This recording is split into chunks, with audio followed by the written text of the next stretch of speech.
gas masks and hand grenades.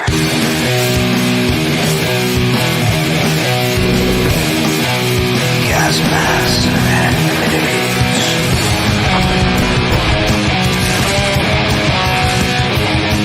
Gas masks and hand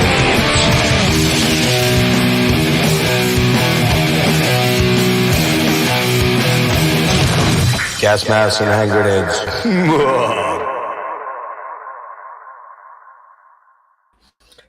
Hey, what is happening, YouTube? It is Gas Masks and Hand Grenades. I am your host, Jeff. Thanks for being here tonight. In 2018, I picked up a CD by a band called Tumult. I'm not even sure where I got it at or what prompted me to buy it, but I think it might have been the artwork. I think I was sold on the artwork. I'm like, that has to be fucking cool, right? And I may have read a review in one of the, on the online metal mags or something like that. I might have heard something online. But what I came to find was, man, I was kind of blown away by this cavernous, gnarly, heavy, fucking riffy stuff on this album. And it was called Manner of Infinite Forms. I can't speak tonight. I like the really fat, fuzzy bass, extremely solid death metal drumming, the sick, disgusting vocals, and the gnarly-ass guitar tone on this album. I kind of did a little bit of investigating in the band and found out they had some demos out and that they had a previous album out, which I still haven't picked up. Apologies to my host tonight. I have all the other stuff. I just don't have the first album. I first got to see them live in Philly on the Planetary Clairvoyance album cycle. And actually, I was thinking about it earlier today, and I actually saw them at Decibel Fest in 2019 when they were one of the bands on the Friday. I think it was the Friday, or maybe it was Saturday. I don't remember. It was probably Saturday, actually, now that I think about it. List of bands there. And so then I actually got to see them again later that summer when I saw them play at a place called Kung Fu Necktie. And I got to say, I was just by that time, the album, I think, had just come out. And I was pretty blown away by how intense this band was live. It was a lot of punk energy to their sound and a lot of fun. And the lead guitarist struck me as a little bit unorthodox in the metal sort of side of things, because he was up there in a pair of shorts. You don't see a lot of dudes in metal playing in shorts. I thought that guy's got to be really cool. Well, I got to meet him very briefly after the Decibel Fest set, and he seemed like a super, super cool guy. And so I'm going to have him on here in a minute, but I do want to mention that he also has put out two recent, as in the last 2 years, albums under the Dream Doom, or Dream Doom Death, I guess you might want to call it, band Dream Unending. They have two albums out, which we're going to talk about, and he worked with Justin DeTore from Innumerable Forms on those, and they're incredibly layered and beautiful albums, so we're going to talk about those. He also did some bass work for Outer Heaven on their latest album, which I believe is called Infinite Psychic Depths. Let's bring him on here. Let's get Derrick in here. I am, of course, talking about Derrick Vella from Tumult. How are you, Derrick? I'm good, man. How's it going? Hey, man. Cool. I had a nice little script I was running with, and I veered off of it, and I fucked up like a train wreck. That's so okay. I apologize for that. That's okay. But, man, so how have you been? And I wanted to ask you real quick. You're up in Toronto, right? Yeah. I hate to admit this, but I don't really know where these Canadian wildfires are coming from. And I know in New York. Mostly Quebec. Is it Quebec? So it's Quebec, further east. yeah. It's further east, yeah. Okay, cool. So Manhattan, for instance, had worse smoke than Toronto did. Oh, really? We didn't have those orange skylines, but I saw people in New York City and even I think New Jersey maybe or something, but have way more of a hue to their sky. I was in Philly on Friday night, and I didn't really notice. I went down to see Yob, and I didn't notice it, but I saw stuff on the news from Friday in New York City. I'm like, what the fuck? It was just it looked like end of days sort of shit. You know what I mean? It was kind of crazy, right? Yeah. But I wasn't sure. I figured you were probably further west, and I was pretty sure they were further northeast of you. But so Hey, listen, I want to thank you for doing this. It was pretty. Thanks for We're asking doing it me. kind of on a quick, short turnaround. It's okay. We'll talk a little bit about that. You kind of wanted to do it a little bit later in the year, but I've got some health issues that Yeah, for sure, man.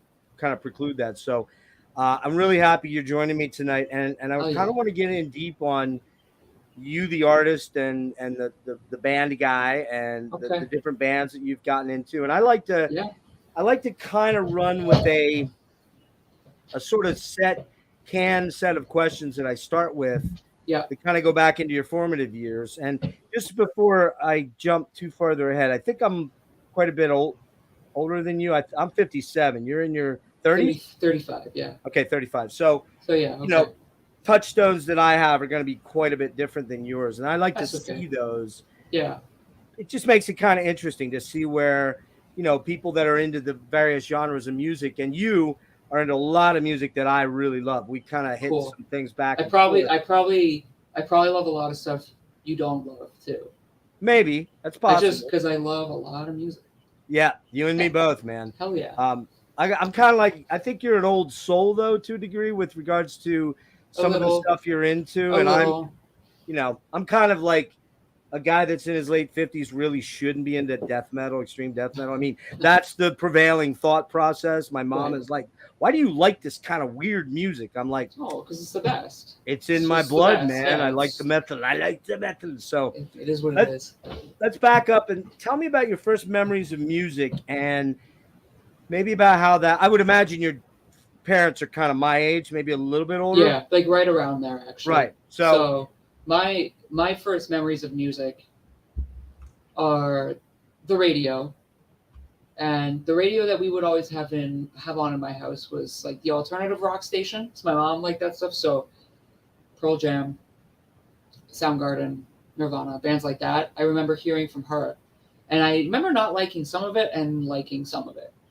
But like when I was a kid, like I did not like Alice in Chains, and now they're one of my favorite bands ever. But I think I just wasn't ready for that kind of sound. Like it was just so abrasive. Like hearing that as like some of the first music you hear or like have a memory of. Right. But my dad was really into new wave because my dad's a synth player. Like he loves synthesizers and Roland and whatnot. So he loved bands like New Order and Depeche Mode, and I heard that stuff. And I think I liked that a little more at the time. But that's sort of my first inkling of music. And then probably through my extended family, Bob Dylan and like Sinatra was quite popular with my grandpa. So that was all that stuff is sort of the first things I hear, I guess, as a kid, like first that I can really remember. Do you have any like really cogent memories of like maybe family trips where a specific artist or a going to the beach or something? I don't know how easy it is to get to the beach from Toronto. Probably not very easy, but things like that because I think you talked about going to Florida at one point. I heard you talk about that in an interview. We're in Florida, and like, is there anything that sticks out on that trip? Nothing. But when we used to drive up to like our family's cottage when I was a kid, we always drove at night there, and I could after like the Friday work day. And I remember always hearing certain songs on the radio that I always felt like, I guess you would call like heartland rock, like John Cougar Mellencamp or Springsteen or something like that. Mm-hmm. And I always remember being struck by those songs, but never knowing who it was that was playing.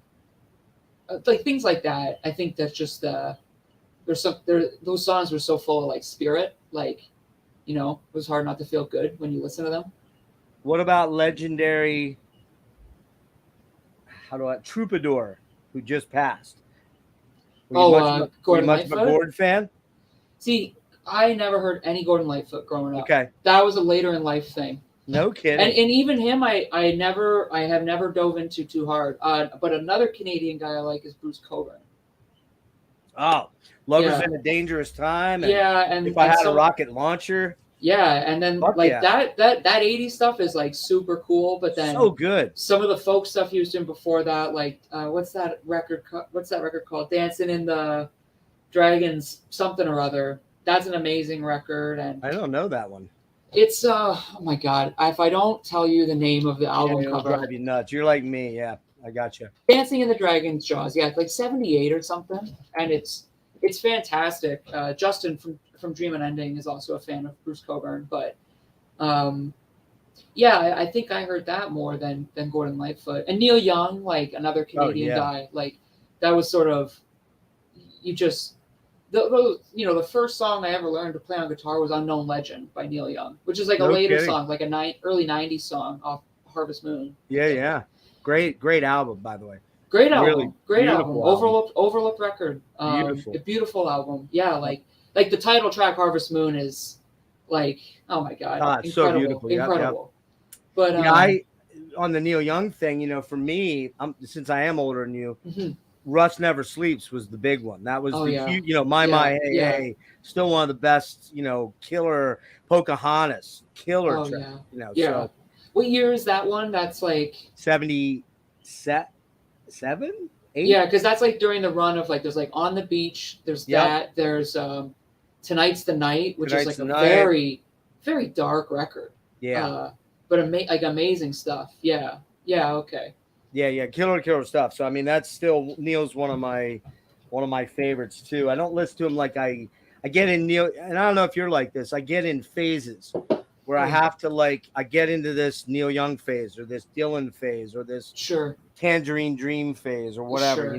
I get like that all the time. And then you're just obsessed with every little nook and cranny. Are you a completist when you discover someone? Do you have to kind of get it all or?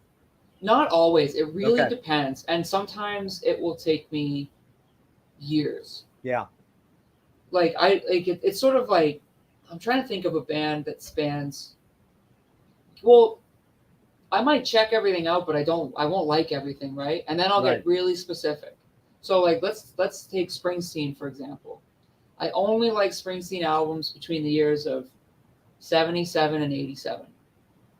So Darkness, that 10-year period. Yeah, Darkness, The River, Nebraska, Born in the USA, Tunnel of Love. That's like, for me, that's like peak Springsteen. And people will be like, well, why not Born to Run? I just don't like it. I'm like that too. I have certain artists that are like that. Where, like, for example, I have the 125 CD box set from Dylan. Oh yeah, I still haven't gotten through a good portion of it because I find myself in that, blonde on blonde, that period. And I tell you what, a Dylan album that is completely underrated that I love is the soundtrack to Billy the Kid. Oh yeah, okay. I fucking love that album. I know that one. It's so good, and it's like, go ahead.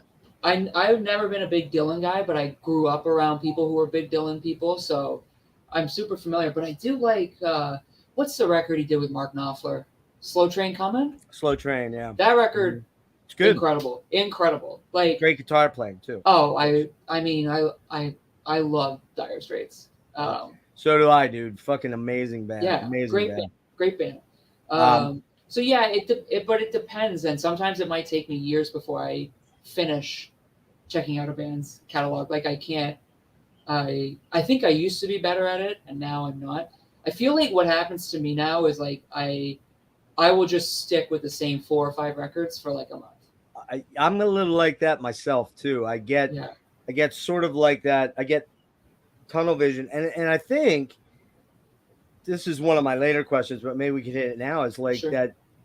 There's just too much choice, man. And I mean, I grew up in an era where first of all, you didn't have very much money. Not that we all have lots of money now, but you didn't have the option of pulling up YouTube or Spotify. No, you couldn't afford to have option paralysis. You know exactly. what I mean? Yeah. And now we have that now. Even into my formative years of the 80s and even the 90s, you still didn't have that. You know what I mean? You didn't have Napster until what? 99, 2000, something like that. Yeah. And, I remember when that happened, buying spindles of CDRs and burning everything and never ever listening to it and going, finding fucking bootlegs from Pink Floyd. I have 400 bootlegs from Pink Floyd. Yeah. I think I've listened to like 3 of them. Yeah. No, I get you. Do you know what I mean? It's just insane, right? No, yeah. Totally. So, and now with like the metal community, and it's great what Bandcamp and streaming have done for a lot of artists, but it almost gives, there's too much coming out, man. It's just, Yeah. you can't keep up with it. That's for sure. And you So- can't keep up with it, and then there's still so many years of things to discover from times past. You know what I mean? Yeah. So you're kind of always caught in this, or I always find myself caught in the struggle of like trying to keep up with modern releases, and then also just going back to the same 10 records that I love to listen to. I also realize that, like, you know, I get a lot of time at work to listen to music, Mm-hmm. but I can never really play metal. Mm-hmm. Like I can get away with like some clean singing metal, but I can't really get away with anything more like that. And I usually don't want to listen to that in like a public space with a bunch of people. Like it's a bit of a vibe killer. Mhm. But I will still just pick, like, you know, every day around like 3 p.m. I might be like, oh, we should just listen to this Jeff Buckley album. You know what I mean? Like, so even at work, I have like, I'm like the records I want to listen to at work, and it's the same ones for months and months. My coworkers must drive them crazy. You'll probably really appreciate this. So, up until about 7 years ago, I was a professional. Like, I could not have my hair like this. Oh, I worked in HR. I was an HR manager for a huge foundry, you know, 500-600 people, and had to look the part. Even though I worked in blue collar industry, Sure. I left that due to some issues, and I was driving truck for a while, delivery truck, just to get my mind out of, because I had a severance and all this stuff. Yep. Long story short, after that, I went to get back into it, and I struggled to get back into it for a lot of different reasons. Long story short here, I go to AutoZone. Do you guys have those up your way? I'm sure you do, right? Something, if not, Something we like have AutoZone adjacent. So I go in there and I become a manager of a store, right? And I take control of the stereo system. And because I'm the oldest and I was just that guy, I'm like, you guys want to listen to that garbage music? No, we're listening to this. Just saying. Right. I slowly, very, very carefully started working in things like Tomb Mold, like Bluetooth Nord, like you name it, Autopsy. Oh, yeah. Boy, I'll tell you what, when you would see people walk in and hear like Severed Survival on, they just, it was, I used to get a hell of a kick out of it. Like I would totally get a kick out of it. And I always was the guy that was kind of up positioned near the front of the door when I knew that like upper management was coming, that would go off and the BGs would go on or something like that, right? Yeah. But I used to love when people would walk in and just be like, what the fuck is this? I got such a disgusting little I don't know. It just made me kind of like feel like I know something you don't know. You know, that kind of for sure. And I will tell you, Tomb Mold got played quite a bit back in 18, 19, 20. So it's amazing. Tell me, guitar, was it your first instrument? Technically, I think I played the tenor saxophone when I was in elementary school, but I never really like took it home to like work on. I just played it for music class. So guitar was the first one where I was signed up in lessons, and What age were you when you started that? I was in grade 6. I must have been 12. 11, 12. You were a senior. You don't have the same kind of schooling system we do, or no? No, I was 11 or 12 years old. Oh, you were 11 or 12 years old. Yeah. Okay, gotcha. I was in grade 6, and I think I would have been 11. Yeah. Okay, gotcha. Yeah. And was that, you said you were taking lessons and stuff like that? Yeah. Did you stick with the lessons for a long period of time, or did you? Probably for about 4 years, and then I was too busy being a teenager. Right. And I think my teacher like dropped me. Was just like, you're not really trying or anything anymore. Like, right. This isn't for you anymore. Like they very much like were like, you're a kind of a write-off. But really? I did not fault them for it. I was sort of like, yeah, like that's fair. And then I still played guitar like in my off time, but I had no aspirations of doing anything with it. Okay. You know, like when I got out of high school, I was just like, I didn't really want to do anything. So I didn't. Like I went to university for a minute and I like dropped out. And then I just had jobs. And then I started playing in bands again when I was in my 20s, but I was writing a little bit. Like I had for a long time in my late teens and early 20s. I'm derailing. I'm so sorry, but Well, no, I was going to ask you. Actually, you're hitting on something I wanted to get to. Was when you get into like high school and stuff, and you start getting a little, you go back into it, and you get a little more serious about it. Were you developing little local bands like punk bands or? yeah, like we had bands throughout high school, but nothing that was. It was Serious. mostly like never like no like the moment it was almost like the moment high school was done, all that stuff was finished, right? Okay. But I had a classical guitar that I kept with me all the time wherever I was living, and that I liked to play, and I kind of taught myself how to play fingerstyle. Okay. And then so throughout my 20s I was playing on that, but I was barely playing electric guitar and mostly playing in alternate tunings on the acoustic. And then I just stopped playing the acoustic for years. And the only time I really picked it back up was to play a couple little things on some of those Tomb Mold records. No kidding, really? Yeah, but I never owned a steel string acoustic until like a year and a half ago. So the Taylor that I see you playing, or yeah, that's relatively new. That's the first steel string acoustic I ever How owned. about that? Yeah. So I guess then, but yeah, so I did that. I didn't really take guitar playing seriously until maybe 4 years ago. I feel like, no, 5 or 6. Whenever Tomb Mold started, I feel like that's when I really started to have to be like, oh, I have to like get kind of like good at playing guitar, or like passable. You know what I mean? I mean, do you feel that playing metal? I mean, in a weird way, are you kind of saying that playing metal wasn't serious for you then, or? No, it was more so just like when we were playing in hardcore bands or power violence bands or screamo bands in our 20s, like, you know, You didn't have to be good. You could play, well, it's like you were good, but you could play with abandon. You didn't care if you just, instead of hitting a chord, were just, strummed a bunch of open notes. There was more chaos there. Right. And you sort of submit to the chaos, and you're not like really focusing on anything. I don't really do that now anyways. Like I don't stand there being like, I can't fuck up. Yeah. I don't really care about fucking up. Like I think it's fun. Perfect is like kind of overrated, but to me at least. But then like, even recording that stuff you could play with abandon. But once you start recording death metal, like you kind of have to be on the numbers. So, but I probably didn't take it that seriously till we made the first Tomb Mold record. Because we just assumed when Tomb Mold started, it was just me and Max. Okay. And we thought we would do like 2 tapes and that would be it. Like, it was just like a fun thing to do because we both loved the same metal and we were playing in bands before that. So it's just like, oh, let's just do it.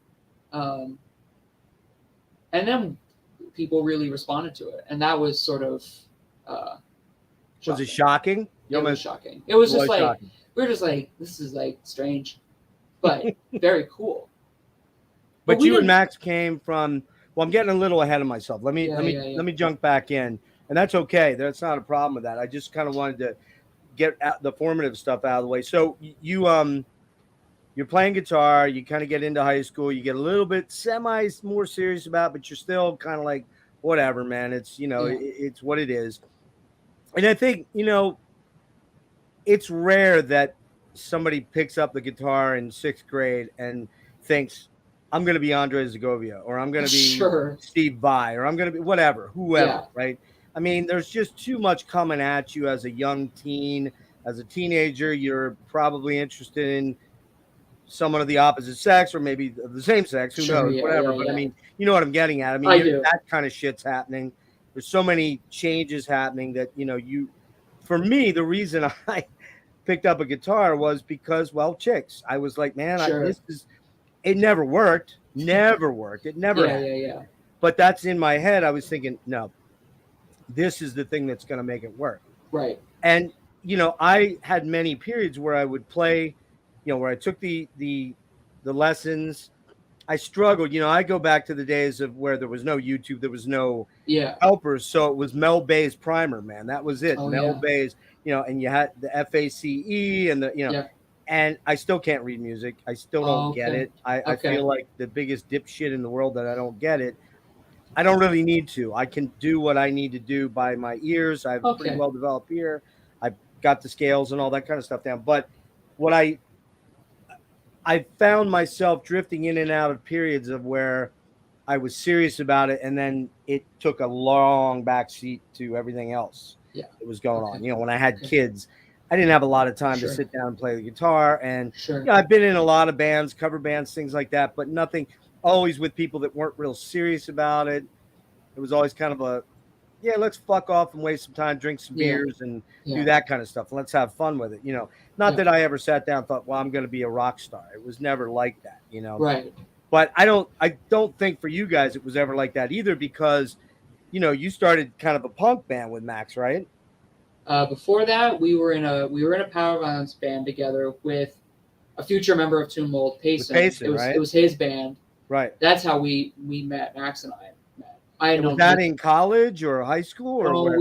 I think Max was still in high school, but we were just we just had jobs. Like we were just like everybody in the band is more or less just like a working stiff.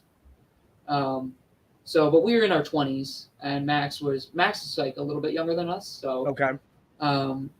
he was still, I think he was in grade 12 when I met him, No kidding. and he could just play like a motherfucker. You know? Yeah. Like he was so good at, and he's even better now. It's crazy, but so it was fun, and then we clicked on music and interests and stuff. So then while Purity Control was going, we were playing other music on the side, and then he was also in another like grindy death metal band called Abyss, who had a record on 20 Bucks Spin, maybe about 10 years ago. No, less than 10 years ago. But when he stopped that band, we weren't in any bands. We were in a bunch of bands, and then they all kind of disintegrated. Mm-hmm. And then he was just doing Abyss, and then he quit Abyss, and then I thought maybe he was done playing just metal. I thought maybe he was over it, or burnt out. And then but we both always loved like Finn Death and, you know, like Convulsant, Demolition, and all that stuff. And he was like, well, what if we just made like a Finnish style tape, like just for fun? Mm-hmm. I was like, oh yeah, sure.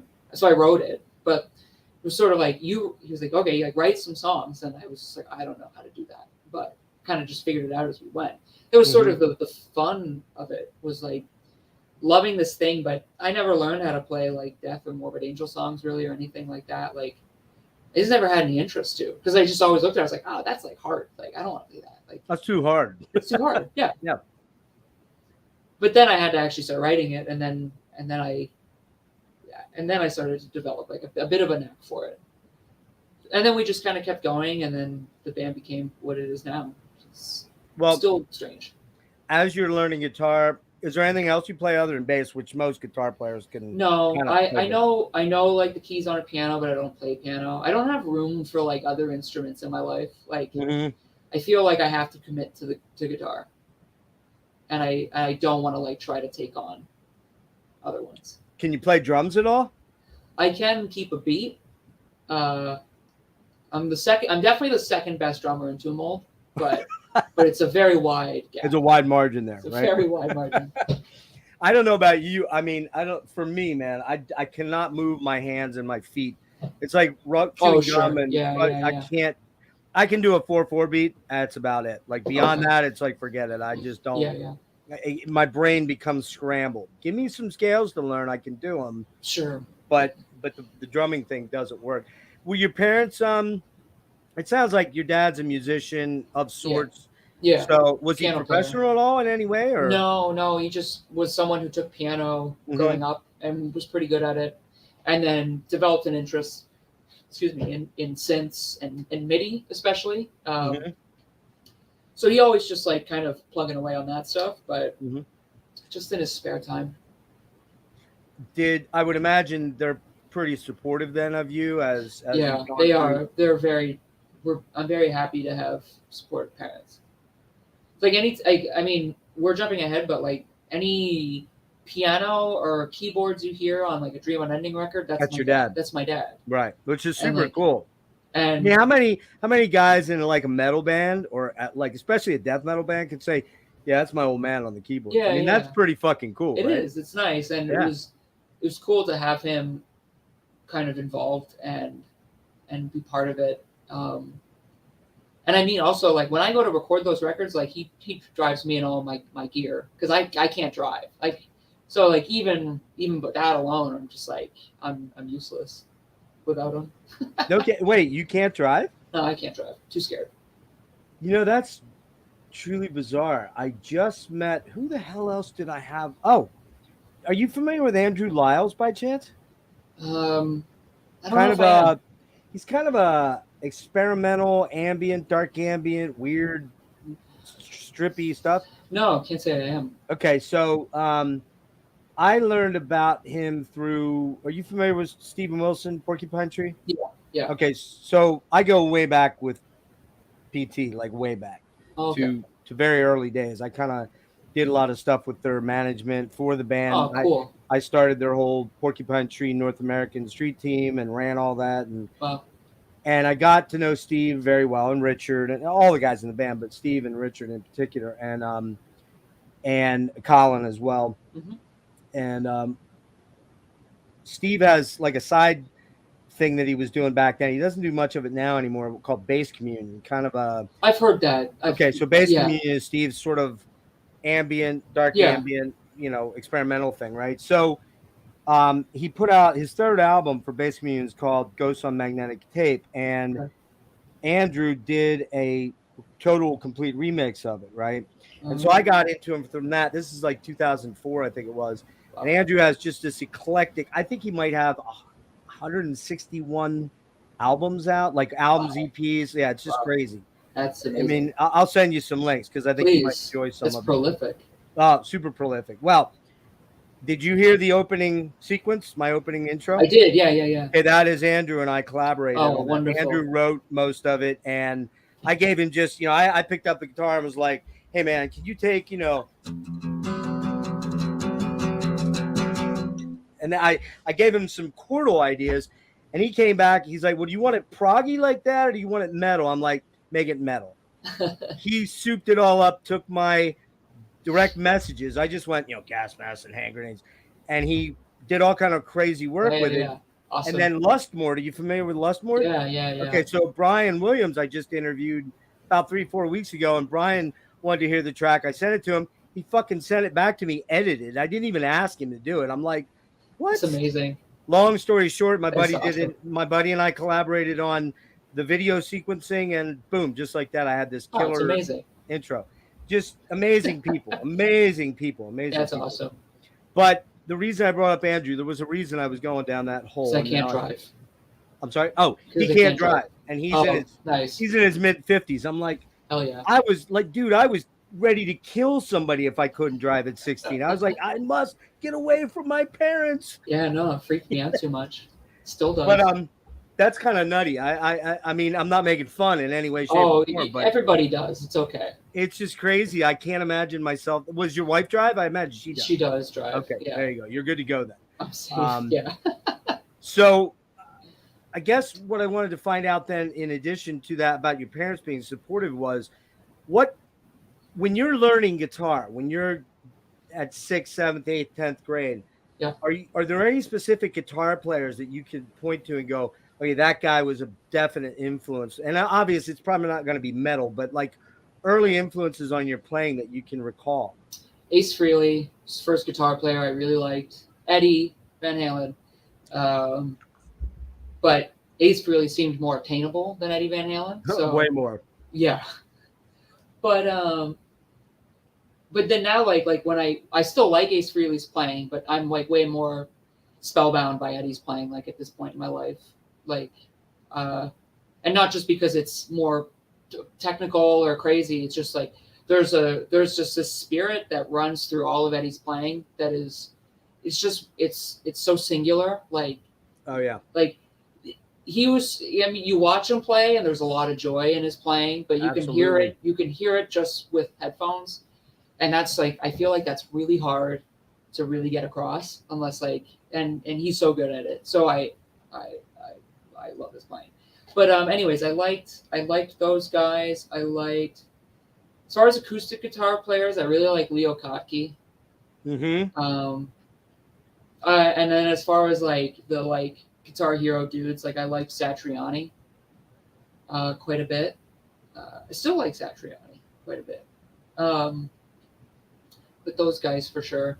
Marty Friedman was like one I heard because I had Rust in Peace, Right. but I never really checked him out outside of that. But I knew people who liked Cacophony, but I could never get my hands on it. Mm-hmm. Like I could never get the CD, so Right. I didn't hear that till way later. But yeah, like guys like that.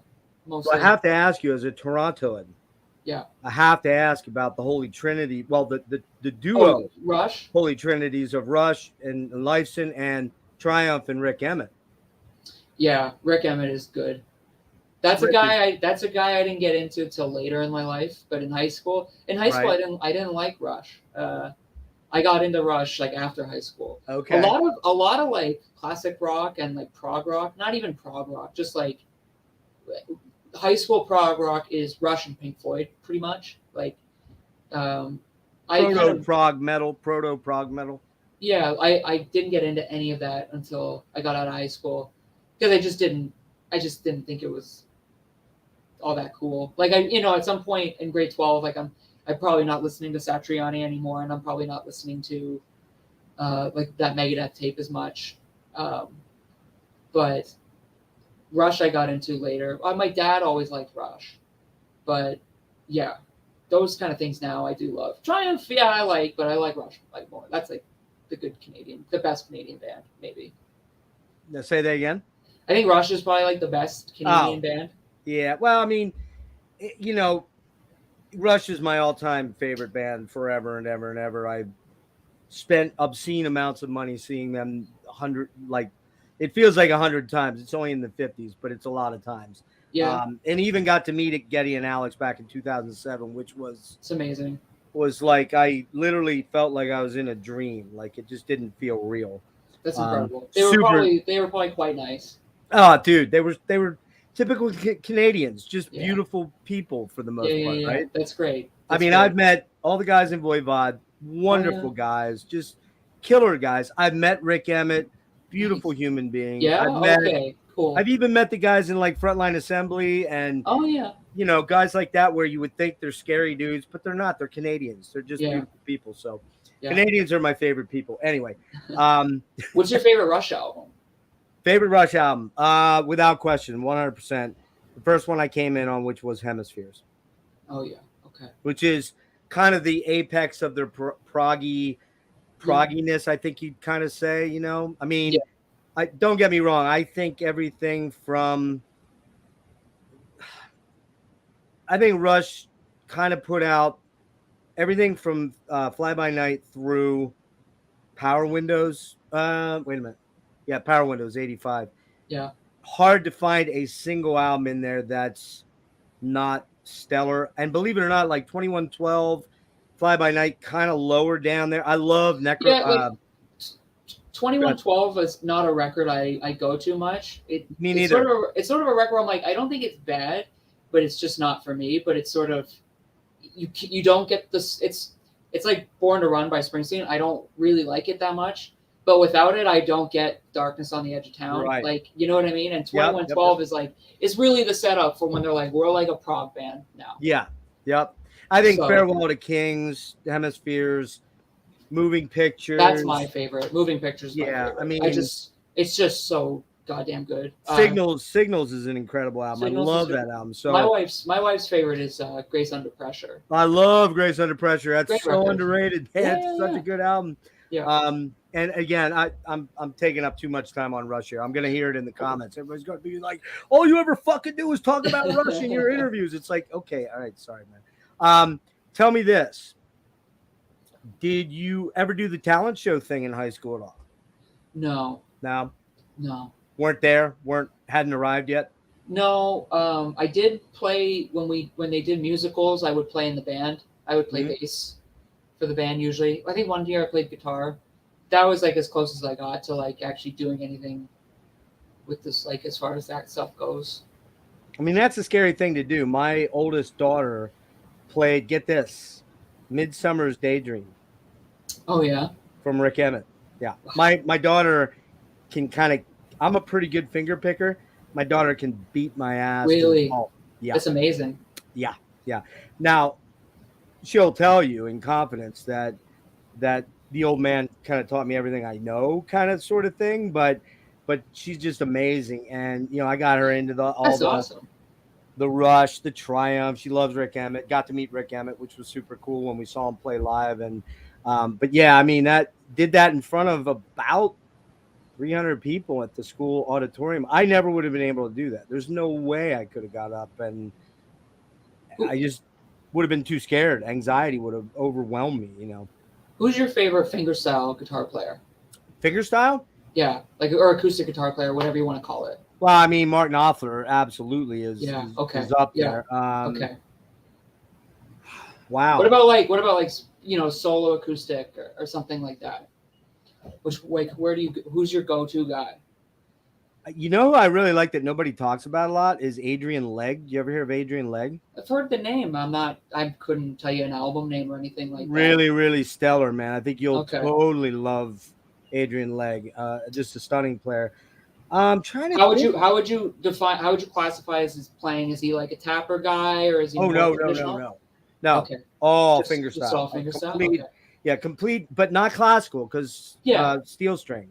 Okay. Primarily steel string. Yeah. I'm trying to think. You're putting me on the spot here, and I'm trying to think like who I would pull. Well, of course, you and I were talking about Michael Hedges, just absolutely. Well, he's not really a fingerstyle player. He's more of a every style of player. You know what I mean? He's the GOAT for sure. Yeah, I mean, it's just crazy how his music is, how good his music is, and he's a guy. You listen to something like Rickover's Dream, where you're using those repeating tapping moment things which you're doing with your left hand, and then you're doing the harmonics with your right hand, and you've got, I think that's the one he uses. Does he use the harp guitar on that or not? No, just on Rickover's Dream, straight up, just a 6-string. Yeah. But I mean, like stuff on like The Fields to Sky, where he's got the harp guitar. Oh yeah. It's like him and Stanley Jordan invented this whole new thing. Like everybody talks about Eddie and Eddie's tapping. When I think of Eddie, man, the thing I really think about with him, Derrick, is I think about that right hand, man. Just that lethal right hand. Yeah, it's crazy. You want to talk about James Hetfield and all those down pickers? His those motherfuckers, man. Ridiculous. I mean, I'm the one. Try to play that and get it right the way Eddie plays it. Good luck. It's just a different style of tapping because his is happening in such a flurry of activity, whereas they're like, I feel like acoustic guitar players are usually using it more for almost like as a percussive quality at times. It's a melodic device. And usually trying to get like maybe a full chord or something, like a full 6-string harmonic slap maybe at times and whatnot.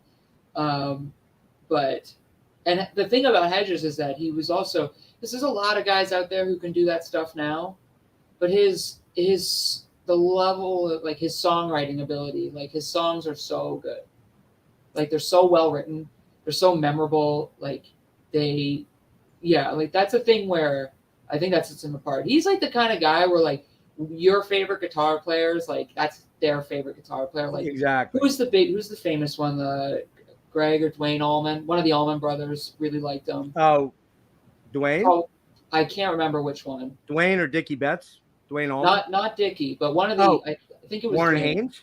No, it was one of the Allman guys. The old guys. It was either Dwayne or Dickie Betts. Yeah. Yeah. Dwayne did the like Little Martha. Yeah. You actually asked too about acoustic players, and one of the goats of all time, obviously Steve Howe. I was back in the 70s. It was Steve Howe, Alex Lifeson, Ace Frehley, because I was a monster Kiss fan. Sure. Because that was my gateway band into all these other bands. Yeah. Jimmy Page, man. Jimmy was always sloppy.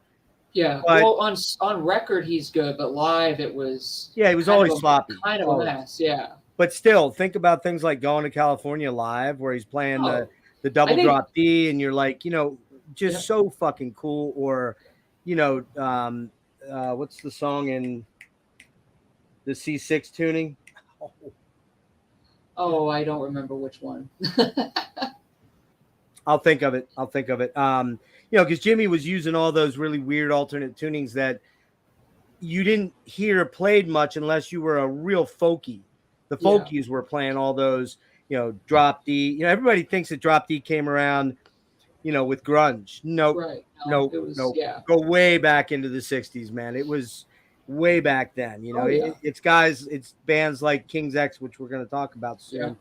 I think King's X were one of the first drop D bands to like make it sound super ballsy and heavy. Sure. Before Nirvana, before Soundgarden, before those guys, but the real origins of the drop D stuff and the dadgad and stuff like that, that's all folk music, man. Yeah. And there are some just insanely good players that, of course, I'm blanking on at the moment. Well, it's like, you ever listen to John Martin? Yes. Like the song "Solid Air," I think that's like an open C minor 11 tuning or something. Probably, yeah. And like that, I don't know where you see that before him, and probably nowhere. But there's some really interesting, like, that's another guy I like, as far as like fingerstyle or like acoustic guitar players. I like Robbie Basho a lot. I don't know him. He's really good. Most of his stuff is in the 70s, and it was sort of it's rooted in like that American primitive style, like John Fahey and whatnot. But he was super into like music from other places, so he would definitely imply like just like clearly listening to Indian music and whatnot, and like kind of like doing ragas and whatnot, which is the thing John Fahey was into as well, right? Like, oh yeah, John Fahey, yep. So. Well, you got Richard Thompson from Fairport. Yeah. You got I don't know if you know. Do you know Camus? Yeah, that band, like the Roger Wooten, right? Like very weird psych acid trippy hippie shit like that. That's kind of haunting and scary, and like Opeth stole a lot of riffs and song titles from and shit.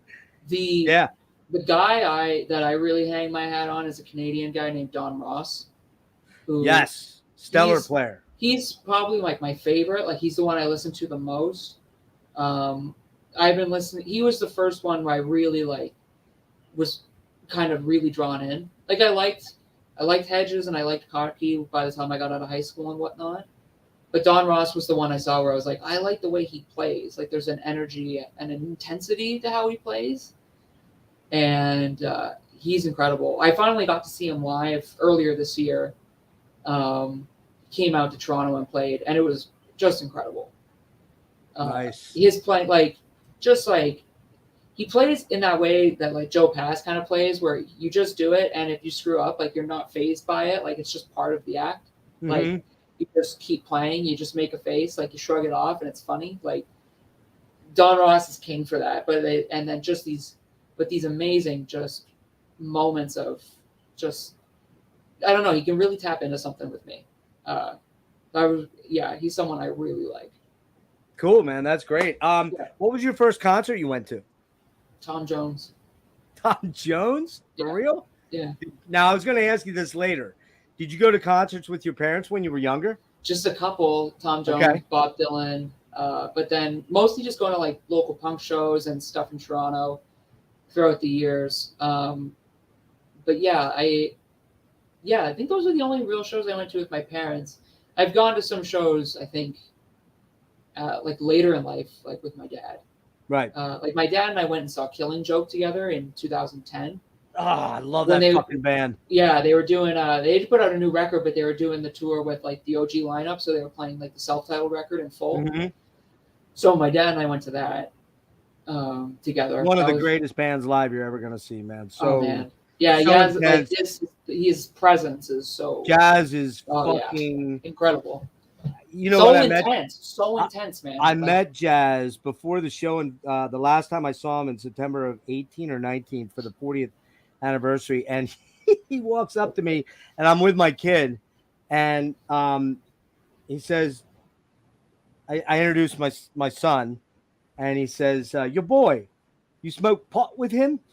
That's the first thing he says to me. I'm like, dude, do I? And at that point, I had pretty short hair. I'm like, I look like that dude, really? Like, I barely ever drink or smoke pot. I barely ever drink. But like, I think Jazz has pot on the brain, but he's super fucking weird and super cool. Love him. And like you said, intensity personified, man. When he does that, asteroid, and you're just God, it's just. And he's incredible lyrics in that band too. Oh, he's a real talent. Yeah. And Jordy has probably one of the most singularly unique guitar sounds you're ever gonna hear. Oh yeah, totally.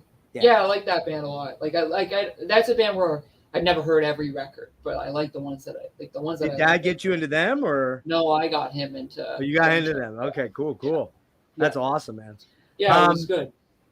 What was the first album you bought with your own money? Do you remember? I think it was "What's the Story, Morning Glory" by Oasis. I still love that album. It's a good album from them. Yep. It's a good album. It's probably my only album I really ever want to go back to with them. I kind of definitely maybe the first one.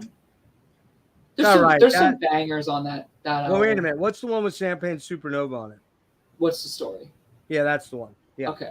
Yep. I like that one a lot, and I like definitely maybe the first record. Just some really good songs on it, but yeah, I think that was it. I actually kind of prefer the Verve to. Oh yeah, okay. Yeah, I love fucking Urban Hymns, man. I love that album. Okay. So cool, man. Just something rustic and bucolic and kind of, disregarding the ripoff of the Stones and all that stuff. I mean, it's still a brilliant song, but like the Lucky Man on there and the Drugs Don't Work, and there's just so many cool songs. I always felt like the tension in Oasis just, I don't know, man. I mean, yes, it probably worked in their favor, but that really is the only album. I have the one after that. What's the one after it with like the Be Here Now? Yeah, it's all right. That one I don't think is very good. It's all right. Yeah, no, I get that. I think like I'm trying to remember what song is it that those two brothers would have a fight, but then an amazing song would come out of it after in the studio. It's sort of like this is like an unpopular thing that I'm about to say in the world of metal, but like I'm a big U2 guy. Love U2. I fucking love U2. But that album, my favorite album by them is Actung Baby, which is like, I think in many ways probably like the last great record, but it is for me, yeah. They went into the studio trying to write it, and they just couldn't come up with anything. And I think they were pretty burned off, like Rattle and Hum not going over super well. Right. And I think they were just like, are we like done? Like, are we just going to call it? Yeah. And they wrote the song One. That's the first song. First song they wrote for that record is that one. And then after that, they're like, we got this. And I think like, I always love things like that. Like I always love those sort of inside baseball things about bands. Like, yeah. Because you experience, when you're in a band for long enough, you experience those things too in ways. But I'm old enough, Derrick, to remember. I mean, my first U2 album was Boy. Oh yeah. Okay. And so, I heard What I Will Follow, and I'm like, I'm in. Yeah. And I got to see them. I heard you talking about Joshua Tree 30th. I got to see them on the Joshua Tree tour. Amazing. The only time, I kid you not, the only time I actually thought I was going to die at a concert, because they played at Veterans Stadium in Philly, which is no longer there, because I live outside Philly. I live about an hour northwest in Lancaster. Okay. Where the Amish people are. Yeah. And it's just what we're known for. The Amish are here. And so Philly is my base for seeing shows. I grew up in Houston in my teenage years, my preteens, but that was we moved down there and then moved back at 4 years. And so I got to see like Momentary Lapse of Reason down there. Oh, yeah. And, okay. That kind of stuff. I missed Floyd on the Wall. I was just a little bit like, I was like right there on the edge of my mom letting me go to shows. Because my first show was Kiss, Destroyer. Oh, nice. Not Destroyer, Dynasty. 78. 79. 79, that's right. 79. Holy shit. Yep. And my second show was Permanent Waves. How's that? Wow, that's great. That's pretty fucking cool, man. What's the vibe can you remember that Kiss show? Like when they're playing? Yeah. when they're playing songs off Dynasty, like what's the vibe in the crowd? Are people into it? They only played one that I was made for remember. Loving They You? played I Was Made for Loving You. Okay. That you got to remember that was right on the heels of the solo albums. So they did New York Right. Groove. They Okay. did what's it called? Moving On from the Paul Stanley Okay, solo yeah, album. I think so. I think they opened with that actually. Or no. They opened with King of the Nighttime World. They're doing all that sweet spot stuff of Rock and Roll Over, Love Gun, a little bit of Dress to Kill. They probably did Okay. I'd have to look up a set list. I can't remember. Yeah. But what was crazy about this, Derrick, was Priest was actually opening for them on come on, Jeff. With the album at the time? Yeah. Stay in Class? Nope, after that. Oh God, I don't remember. Leather. Killing Machine? Hellbent for Leather. Or yeah, Hellbent for Leather. Here. It's called Killing Machine in the It's UK. in the UK, yeah. It's Hellbent here. And they left the day before, like 2 days before I saw them. So I just got Kiss with no opener. Okay. And my older self was like, fuck, are you kidding me, man? I came that close to seeing Priest in the heyday of Rob Halford. Not that they're still not great, but no, but I know what you mean. But they came up in tubes out of the bottom of the stage. They came out like all That's awesome. like jeans like this, and all evil looking and shit. And it was so cool, such a great experience. But I mean, those Alive records, like I don't really go back to the studio albums, but Alive 1 and Alive 2, like, are fucking great. The picture of Gene on Alive 2 where he just looks bloated, he's got all the fake blood coming out of his face. Incredible. So killer, right? Incredible. Those records, like I had those on vinyl when I was a kid, like because I loved looking at the pictures in like full size. Like I was all in. Couple of quick notes here. We got a couple people in here. My buddy Derrick, or not Derrick, you're Derrick. My buddy Eric, not Derrick, Eric, says, I can't stick around. Unfortunately, just want to say thanks to Derrick and the other two Mold guys for making some of the best modern death metal out there and representing Canada. He's from up in Vancouver, like way up above Vancouver. Okay, BC. BC, yeah. And Cosmic Pallbearer is, oh, God, Andrew. Andrew was super stoked here. I was interviewing you. Oh, nice. He's like super excited. So if you guys have any questions for Derrick, we'll get there. I'm blowing my outline way out of the water. We're getting so off. Oh yeah, that's what happens. I just try to take over. No, you're not taking over. It's me. We're doing this.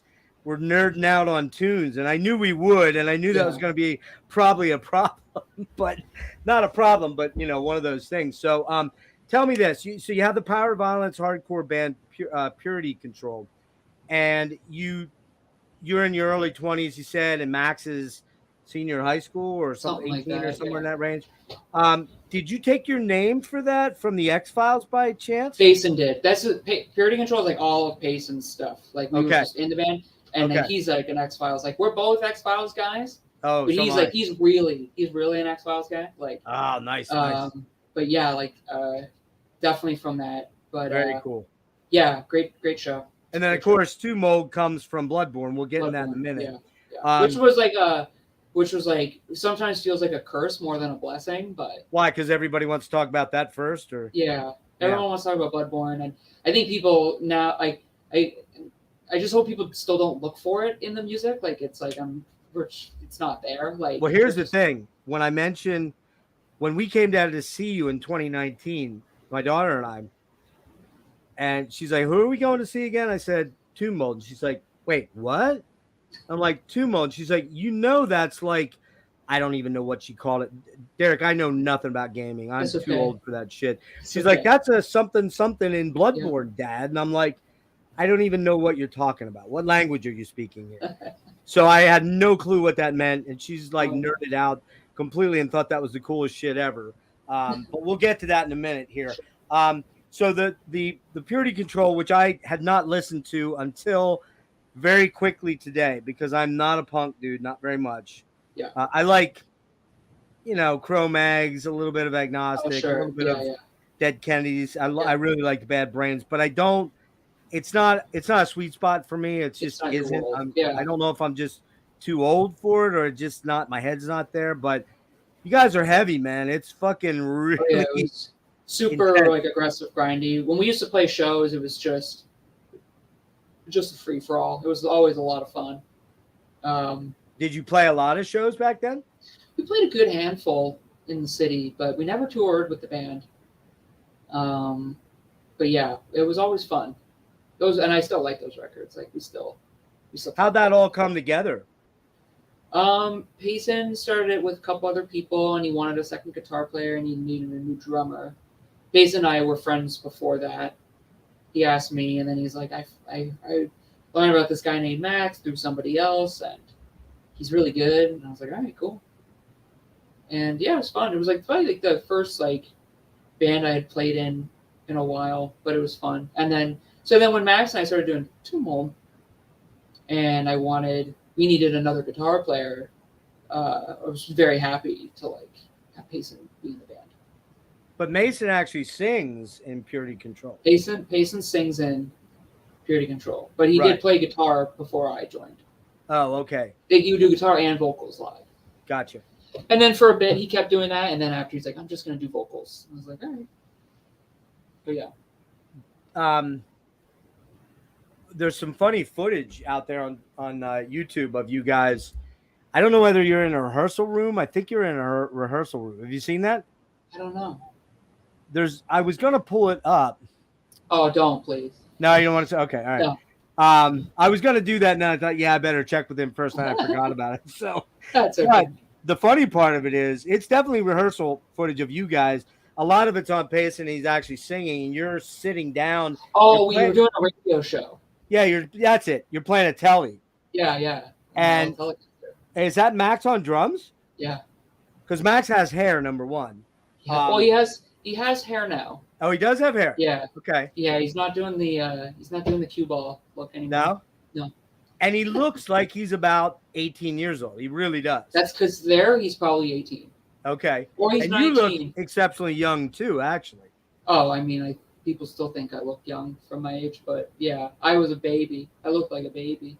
Yeah, you did. Both you guys. You guys looked super duper young. And I gotta say, it wasn't bad, man. It was actually pretty interesting stuff. Yeah.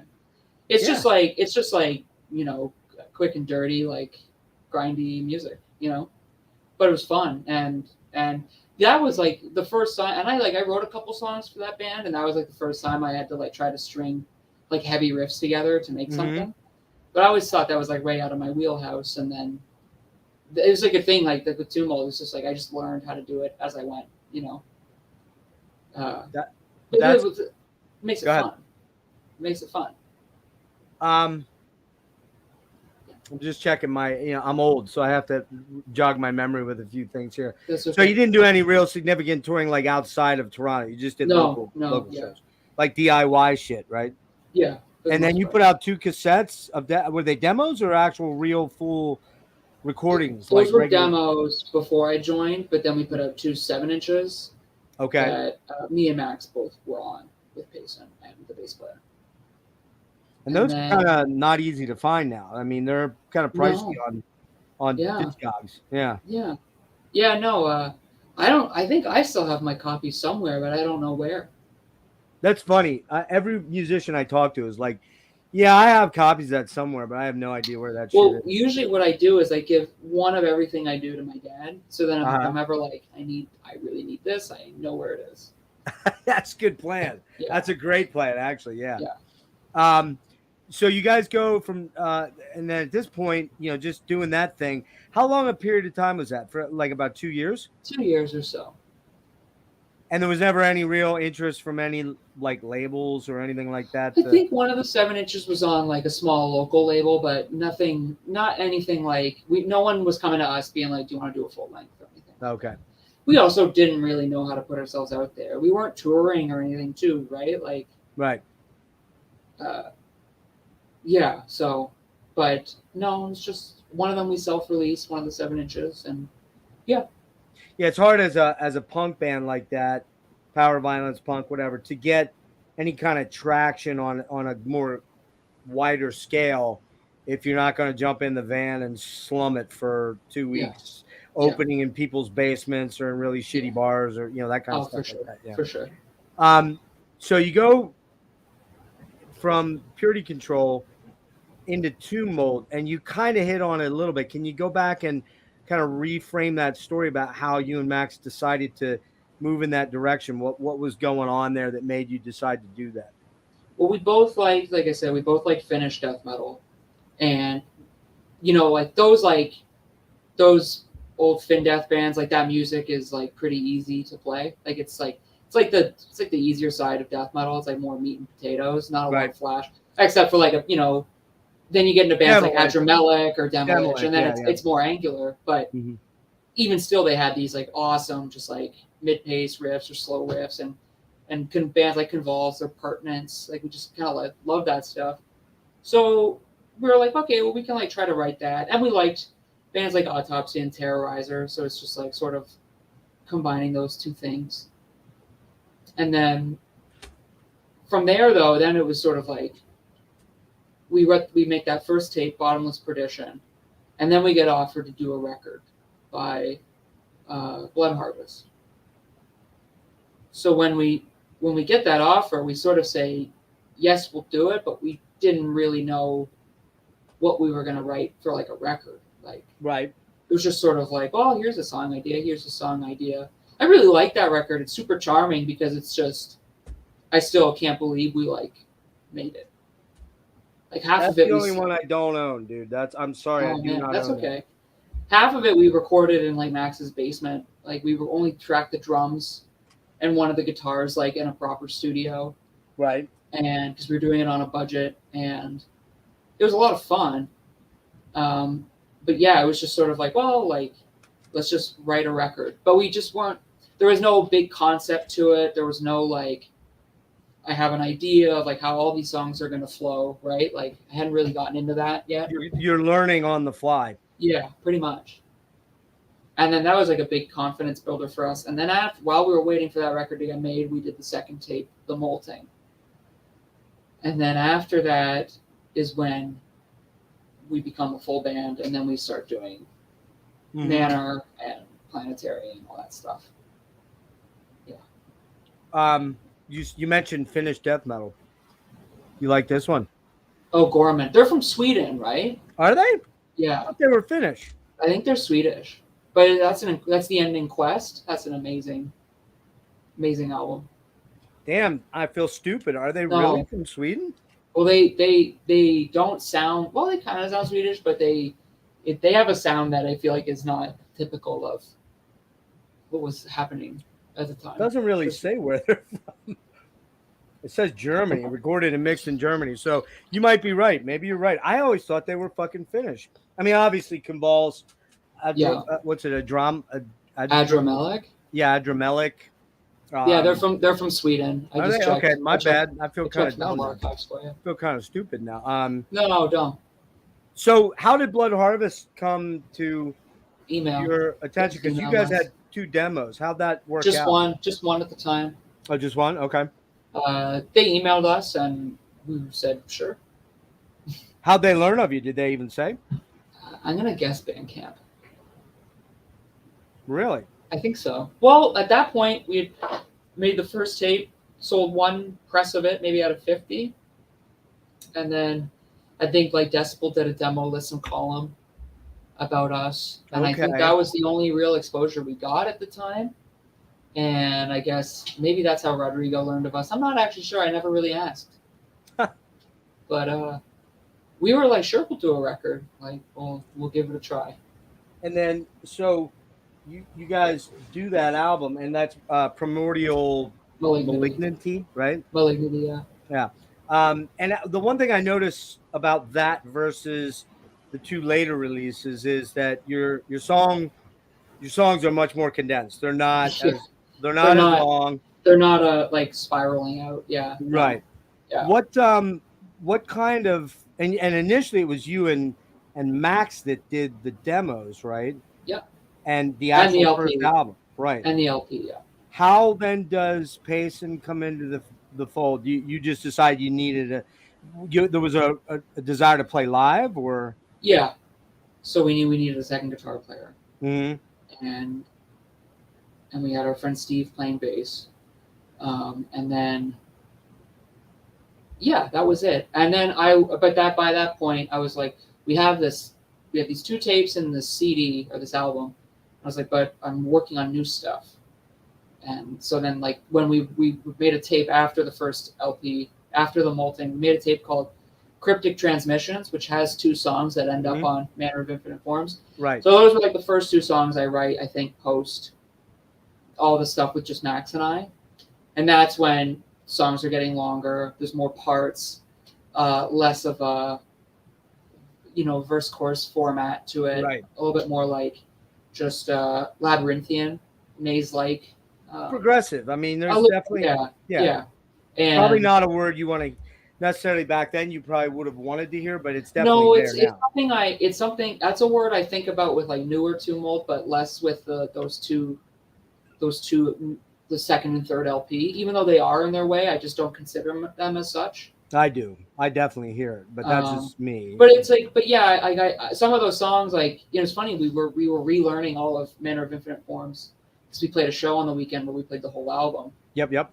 And it was fun to like go back to those songs and be like, wow, I always kind of forget how many parts there are to this song. It was just like looking at how I would approach writing things versus now, and just like my own growth. And it was just like, oh, funny, like it was a real trip. But that's got to be cool though, to go back and rediscover what you wrote and go, oh man, I would do it differently this way now, or and to see your growth as a player and as a songwriter, because for sure. I hear huge jumps from each Manner or to Manner from Primordial, and then from Manner to Clairvoyance. Yeah, that's fair. Yeah, and then and then we did those records. But yeah, I don't remember what the question was, but well, I was just talking about how I had asked you about how you and Max started it and how it slowly kind of morphed into what we think of it as more today, which, yes, your bass player was Steve, right? He was on Manner and Clairvoyant, right? Yeah. Okay. And he's left, or? Yeah. So then the last thing we put out, which was that tape, Aperture of Body. Yes, which I missed out on like a dipshit. I totally missed it. Sorry. That's okay. I can send you one. It's cool. Very cool. Yeah, that one, that's like the first release that I'm back on bass for as well. So I played bass on that tape, and that I hadn't done bass on anything since the molting tape. So okay. But yeah, so then that's sort of. Is that fun because sometimes playing bass is really fun, isn't it? Well, it was fun because it was sort of, like through the pandemic, like when we started practicing again, there was a real gear shift with like how we wanted to write music, the songs I had been working on for the band, and just like the whole vibe of it. And we were sort of like, we need to put out a tape before anything else, and just sort of be like it's like almost like reintroducing yourself. Right. So then it was sort of like, hey, we're still a band, and we're still kind of like the Tumult you know and love, but also we're going to have fretless bass, and we're going to have clean parts, and it's going to be a little brighter, a little bit more melodic leading, a little bit more in the progressive range, or that I felt was more progressive. Mm-hmm. And actually, that's a year almost to the day that came out. That was on the really? Yeah, the 10th of June it came out last year. We're at the 13th now. How about that? Wow. So, that's amazing. Isn't it crazy? Like when you and I initially exchanged DMs back and forth, and you're like, dude, it's been almost 5 years since that. Well, it is 5 years from 19 to, it's like, what? I mean, especially for an old guy, like for me, 5 years is a lot of time because I'm just inching quicker and quicker to a casket, whereas you're still a pretty young guy. And, especially if you don't have kids, when you have kids, if you have kids, you will find that it starts to snowball like you cannot believe. Like it's insane. I think I've heard that from friends. But I think too, the other thing here too, Derrick, and I think you'll probably agree, maybe we had almost 2 years where the entire world just stood still, kind of, right? Oh yeah. And I want to get into that in a minute, but before we get there, and go, because we can then go back to that whole thing, is that and by the way, you mentioned Blood Harvest. I wanted to throw a quick thank you out.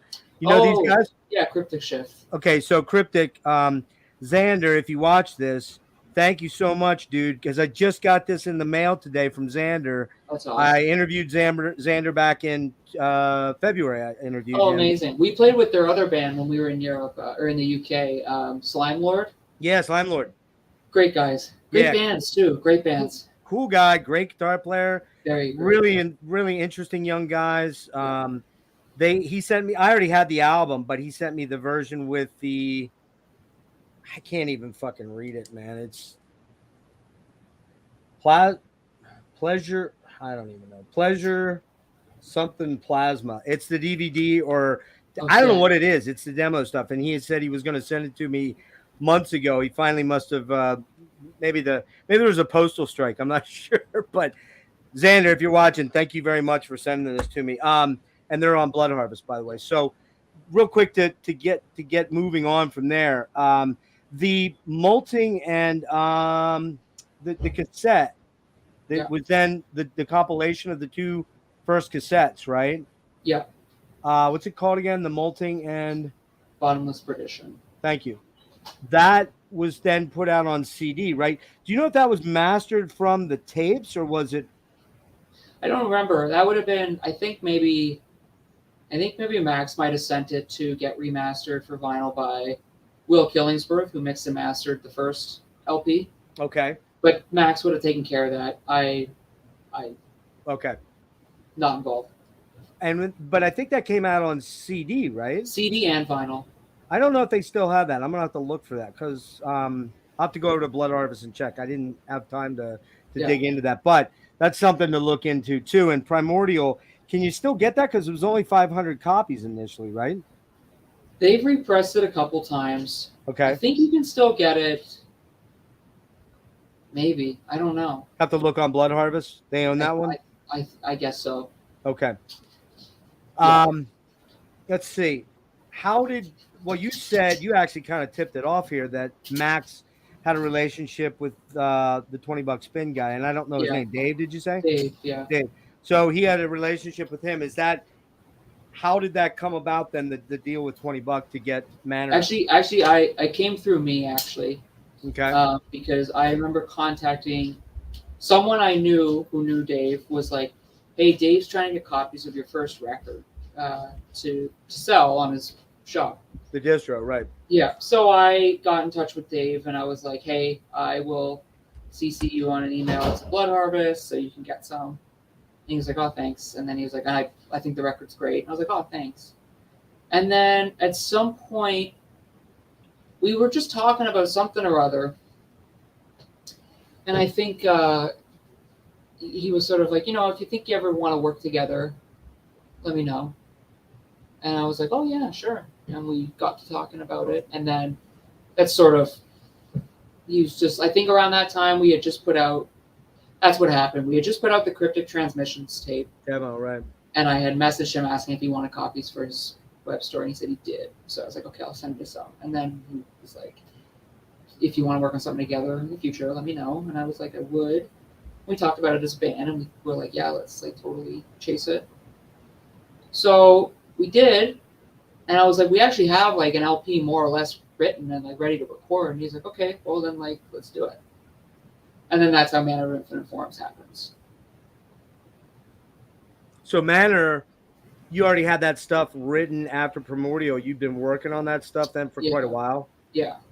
Did you just have it in demo form, or did you have it just as rehearsal stuff, or mostly just demo form, just me playing guitar, and then I would send it to Max, and then Max and I would work it out in the jam room. Well, this is a question I had for later when I got into gear, but maybe let's get into it now. What do you use generally to demo stuff? Are you using Logic or what do you? Back then, nothing like that. Now, if I have to send to Mold a song idea, it's an iPhone video. I'll send them the full song, just me playing through it. Oh, you'll actually play it into the phone? Yeah, I'll just set up my camera and I'll just sit there in front of it and play it. That way, I have a visual reference of the song, and I have an audio reference of the song, and then I send it to them and they go cool, and then I show up to practice, and then Max will be like, all right, play me the first riff. And I'm like, okay, it's this.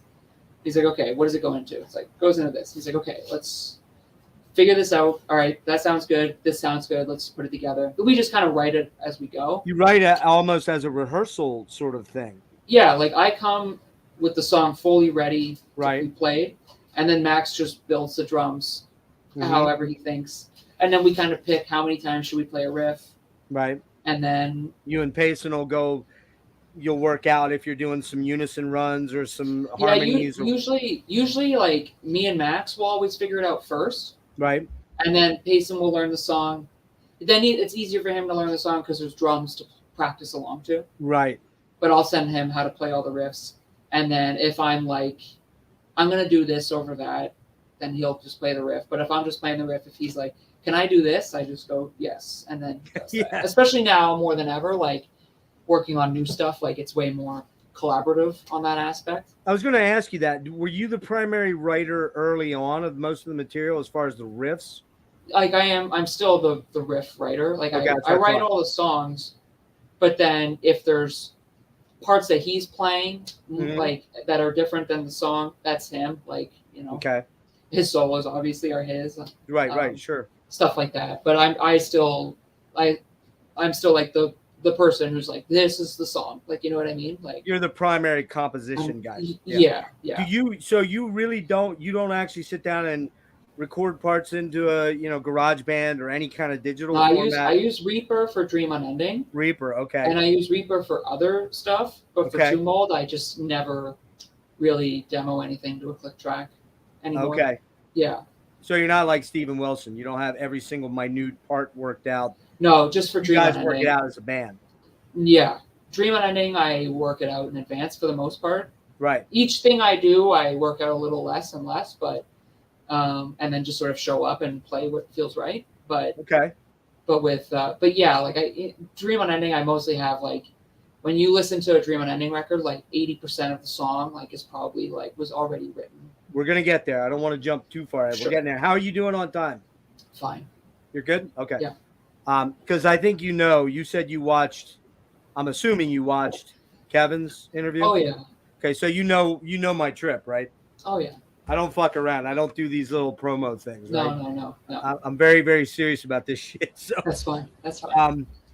so I guess let me look over here. How much touring did you do? Okay, so Manor comes out in 2018. Yeah. Was Arthur Rizek in that one, or was that not till Planetary? He mixed and mastered that one. That's what He I mixed thought. and mastered Planetary. Okay.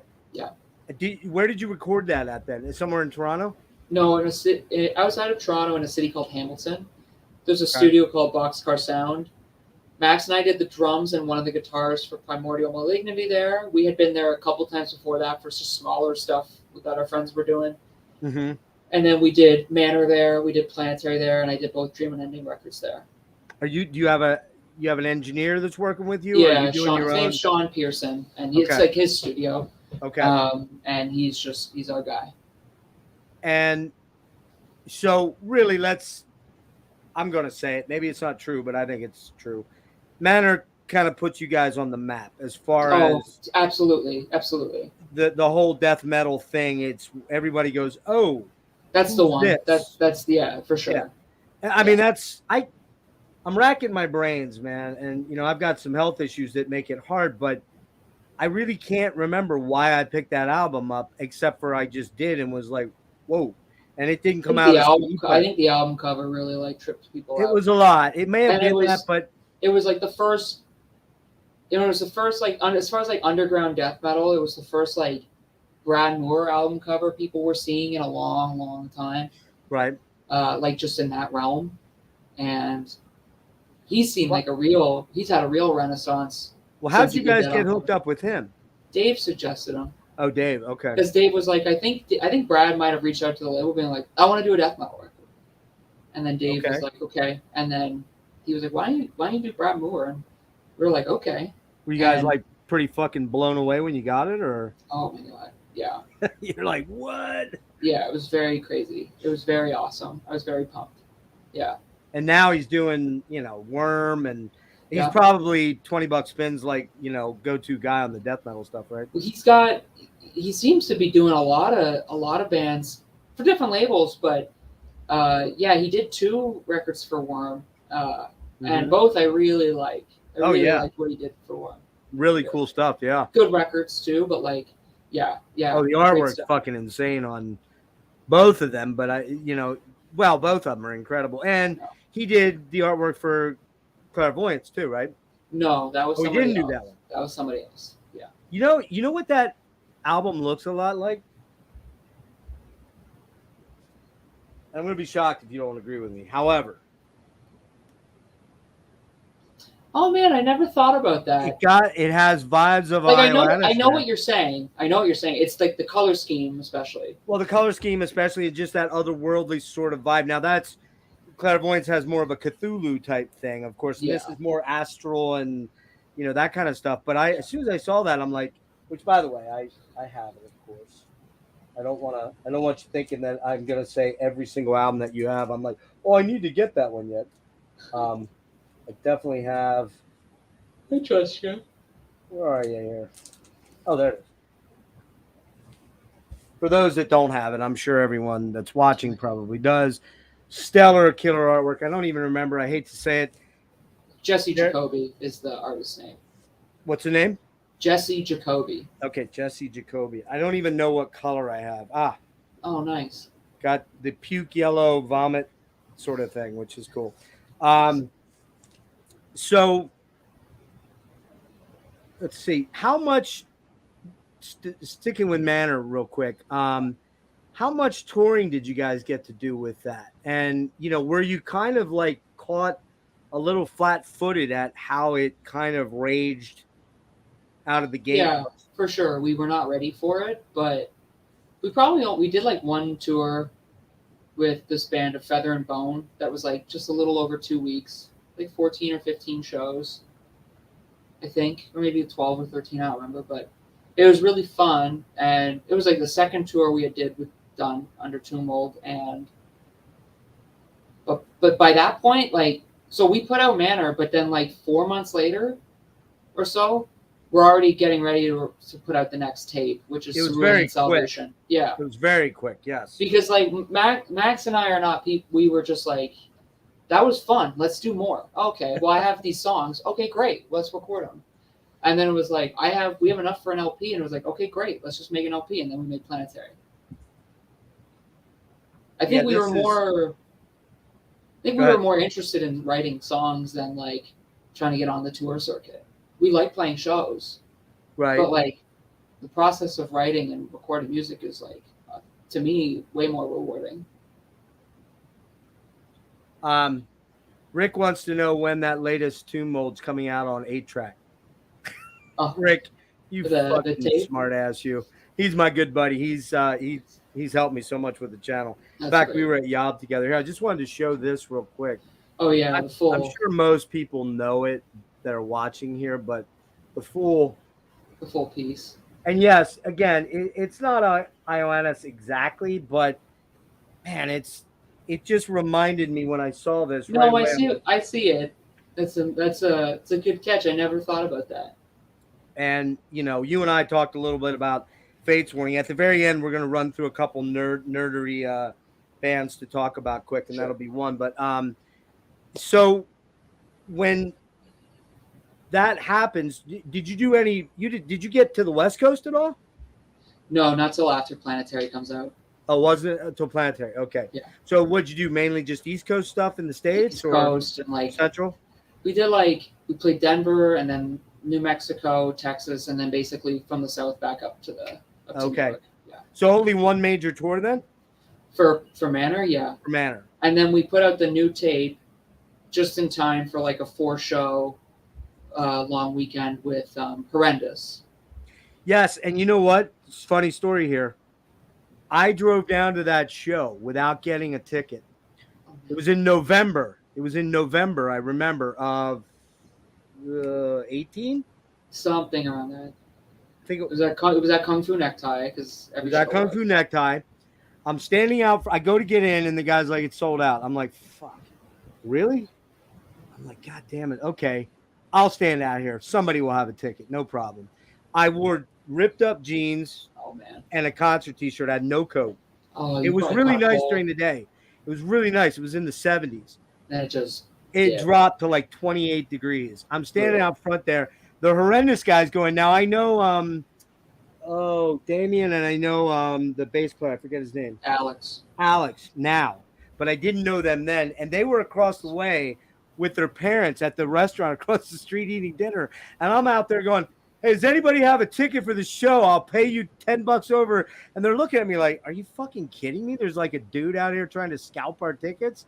When I met Alex later at Decibel Fest, he's like, dude, you just should have said something. I'm like, yeah, some random fucking dude walks up to you and goes, hey, man, I know you're in the band. Can you just get me in for free? I never Yeah. saw you guys. You guys were inside, I guess. But Probably I never not. got into the show for that show. Man. Oh, that sucks. I'm sorry. And I didn't know anybody at that. I didn't know Sure, you. yeah, I didn't know that. I mean, I knew you, but I hadn't met you yet. I don't think. No, I hadn't met you yet. So, No. but yeah, funny story about that. You know, it's just weird. Kung Fu and I have a strange relationship. I've seen a couple shows that have been kind of weird. I've seen. Do you know David Eugene Edwards? No, the name. 16 horsepower. Okay. Yeah. Which, by the way, if you don't own this CD, dude, you must get Okay. this CD, Secret South. Okay. Insanely good. Okay. But they played there with his other band. He's got A Woven Hand is his other band. Okay. And I caught them there, and it was like fucking scary packed. Like, it's just not a great place to see a show. No, it's like you have a terrible vantage point everywhere, or you just feel like you you're can't getting see suffocated. anything. The band is sucked way back into that like little cavern at the back of the stage, and yeah. Sometimes I wish like if we went on tour and it was like you knew the show was going to sell out, like they were going to sell it to capacity. Yeah. I almost wish you had the power to be like, why don't you sell it to 85% capacity? Yeah. And let everyone be like enjoy themselves. Enjoy the show. Yeah. Exactly. It's even like going to St. Vitus. If it's a sold out show, like it's like kind Sardines. of a drag, dude. Sardines, like yeah. it's like I kind of hate that, but it's not my call. Yeah, but that's so. I would have actually seen you guys 3 times, but I was there. I just wasn't there. So, and that was cool because I love Horrendous. I know they're buddies of yours, and I would have loved to have caught guys. them. I think there was another band on that bill too. Wasn't there 3 bands? Yeah, that band Dieva. That's it. Dieva, yeah. Yeah. Let's see. I'm gonna move on to Clairvoyance real quick. You dropped the cassette, Cerulean. Salvation. Thank you. Yeah. And those 2 songs end up on Clairvoyance, right? Yeah. Now, are they different versions? Because I'm very bad at hearing. Like we re-recorded them in the studio. Re-recorded, okay. Yeah. Planetary drops in June of 19, and for me, showed a continuation of, shall we say, leveling up from Manor. That's kind of how I, in my mind, put it. I think so too. One of the things I think I hear a lot more in Clairvoyance over Manor even is there's more layering going on. We're going to talk about that word coming up with your next project, but there seems to be more layering of guitars in there. Starting to get more comfortable with playing and being like confident in ideas we came up with and stuff. And Arthur mixed that, or he also engineered? Just mixed it. Okay, so it was the same engineer as Manor. Yeah. And I think too that working with the same crew allows you to feel more comfortable with doing things that are maybe outside your wheelhouse or box, right? You know what I mean? Yeah. And you have to understand, like, when we're making these records, it's not like we've spent 2 years honing and refining them. It's like you write it and then we're just like, all right, let's just go for it. And it's like they always say, Derrick, you have all your lifetime to write that first album, and then you start getting into the album cycle thing, and it's like, come on, man, we need product, we got to move stuff. Yeah. And then you're like, if you're a creative artist, unless you are Omar Rodriguez and you're writing 9 million albums a month, you're just not that guy. And I don't know about you, as much as you may play, I find myself picking up the guitar and going, oh wait, I got this riff idea. Oh wait, I've done that before. Or you know, like I hear myself doing that riff and going, fuck, I've written that riff 18 times already. How many times can I rewrite that riff? It's not happening.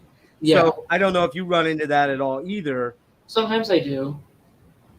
like or what I see is like I see the same sort of song riff ideas or like patterns, Right. but they get a little bit more complex with each record. Right. Like it's like, oh, I'm just honing and refining this idea, and then I kind of like perfect it with each new pass or something. Which is cool if it doesn't sound exactly like that original idea Totally, that you wrote. totally, yeah. Yeah. So, but that can only go so far. Like, yeah, I know what you mean. I know what you mean. Yeah. The trick is like unless you're AC/DC, and AC/DC's written the same 4 songs for 45 years. So I mean, some guys can get away with it. You know what I mean? The trick is just to start writing different kinds of music in between. Yes. And then come back to something with a fresh new perspective, which we're going to get to in 1 second here because you've done that. Let me look at real quick here. So yeah, I saw you guys at Decibel Fest that year, and at the Kung Fu in 2019 over the summer, and it was funny at Decibel Fest. You were out actually manning the merch table, and I came out, and as I said, both of us have much longer hair now, much longer hair. I had like buzz cut back then, and it was funny. I really wanted a Manor T-shirt. And all you had was long sleeves, and this was April, late April, but it was pretty nice out. It was fairly warm, and I'm not a long sleeve metal shirt guy, man. I own like 2. That's it. I've got 400 shirts in there. I think 2 are long sleeves. I like the baseballs. I love the Raglan. Oh, okay. But I do not like the long sleeves because I end up just pushing them up anyway. So what's the point, right? And you're like, yeah, I only have these Manors in long sleeves. I'm like, but I did end up getting a Blood Mirror one. So you were trying to sell me on the Blood Mirror one. I'm like, yeah, I like it, but I really want a Manor, man. You're like, we'll have some on the website. And I'm like, yeah, but I want to do it now. I want to pay you now. And you're like, this is all I got, man. So that was kind of funny. Yeah, I got to say, the one thing I really like about you guys, other than your music as a whole, is that you're very energetic live. You in particular, you are really, you're into it, man. You're having a lot of fun up there, right? Yeah. It's not like, all these evil faces and shit like that. No, I sort of just close my eyes and let it just kind of surrender to it. It's fun. Do you have anxiety? Do you have performance anxiety at all? No, not really. No? No. You don't get super nervous or stage fright or no? No, because generally when you're at an event of some sort where you're playing, there's a high chance that most of the people there are going to be down with like what you're doing. Mm-hmm. So I never am like, oh, are people not going to like us? Like, I don't really care about that. I'm not too worried about it. But I would probably have, if I had to go play a solo show tomorrow, I would probably have more anxiety over that because I have no one backing me. Oh yeah, like on an acoustic or something like that? Yeah, that'd be a little terrifying, yeah. But even then, like when I like sometimes if I write a solo composition, I like to capture it on video just like everything else. And even watching myself play, like I can tell there's moments where I'm playing where I'm like just surrendering to the song, and I can see that I'm just like kind of I move around. I'm like that when I would play bass, or even when I record in studios. Like I just try to be as loose as possible and just try to like let all the intensity, like just try to bring an intensity that is not stiff or something. Do you know what I mean? Just like a high level of engagement, if you will, with what I'm playing or like what's being played, because it's just like, I don't know, you see so many bands and they just look like they don't give a fuck, and I just hate that. Not usually in death metal. That's a good thing about death metal. Usually sometimes I don't, but I never know like if it's sincere, like that you're just like, sometimes you watch people play and you can tell that they are really into what is being played, and then sometimes people I think are just hamming it up. Does that make sense? Oh, right. And I am always trying to separate the two. Like trying to look. I like when I see it when it's sincere. I'm really into it. Yeah, I was talking to. That's why I love Horrendous. Not to interrupt, but when Horrendous are playing, like there's a sincere connection to the music, and I value it as like a spectator. Do you know what I mean? Mm-hmm. Sure. Anyways, I mean, go on. Sorry. To go to Voivod, sure. You know, you see Chewy up there. He's having a blast, man. He's totally loving every second of it. Mm-hmm. They're always smiling. Snake's silly up there. He's goofy, you know. Yeah. The new, well, he's not new now, but Rocky is just, you know, all smiles and engagement. I mean, don't get me wrong, man. I love a lot of very dark and neurosis stuff where it's very sinister and serious. But like when I But talk, even then, you see some bands like that, but you can tell they're locked in on. oh like, yeah, neurosis locked yeah, in for sure. like mothers, man. Yeah. I mean, when you hear the doorway kick in, it's crushing your fucking soul, and it's meant every second of it, right? For sure. Yeah. But it's great, watching you. I really enjoyed watching you guys both time I saw you because you in particular just had this profound enjoyment. You're up there, and I've heard you say it in another interview or two that you did where you're like, hey man, this could all end tomorrow. This could all just it could be over. So why take myself so seriously and not just enjoy what I'm doing? Yeah, I still feel that way. Like, I think that's why I like writing music so much and like trying to like really get it done and out and being engaged, being energized by the process and learning to really love it and enjoy it. You guys played your first gig. You alluded to it this past Saturday, actually, right? Tumult, first show in 4 years. 4 years, right? Yeah. Wow. Talk a little bit about. Well, we can't really discuss what's going on with Tumult. There's some news, but I don't think you wanted to talk about that. So we've been busy. Tease. Can we tease it all? We've been busy working on stuff. But then we were like, we should play a show. Mm-hmm. It's like, well, and then Payson was like, Manor turns 5. Like, why don't we just do a show where we play Manor? It's like a 5th year sort of like thing. And we were like, all right, cool. We had to learn how to play the record again, though. We didn't know how. Like, I didn't remember. I had to tab out the songs for Payson, like, to help out. And it was How long were you rehearsing to get that sorted out?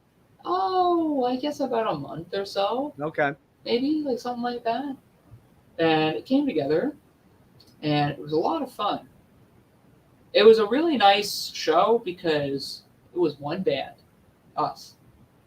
Okay. So everyone that was there was all there to see the same band, right? Right. And then it feels less like a show or a concert, and it felt like more like a strange, in a good way, like a social event.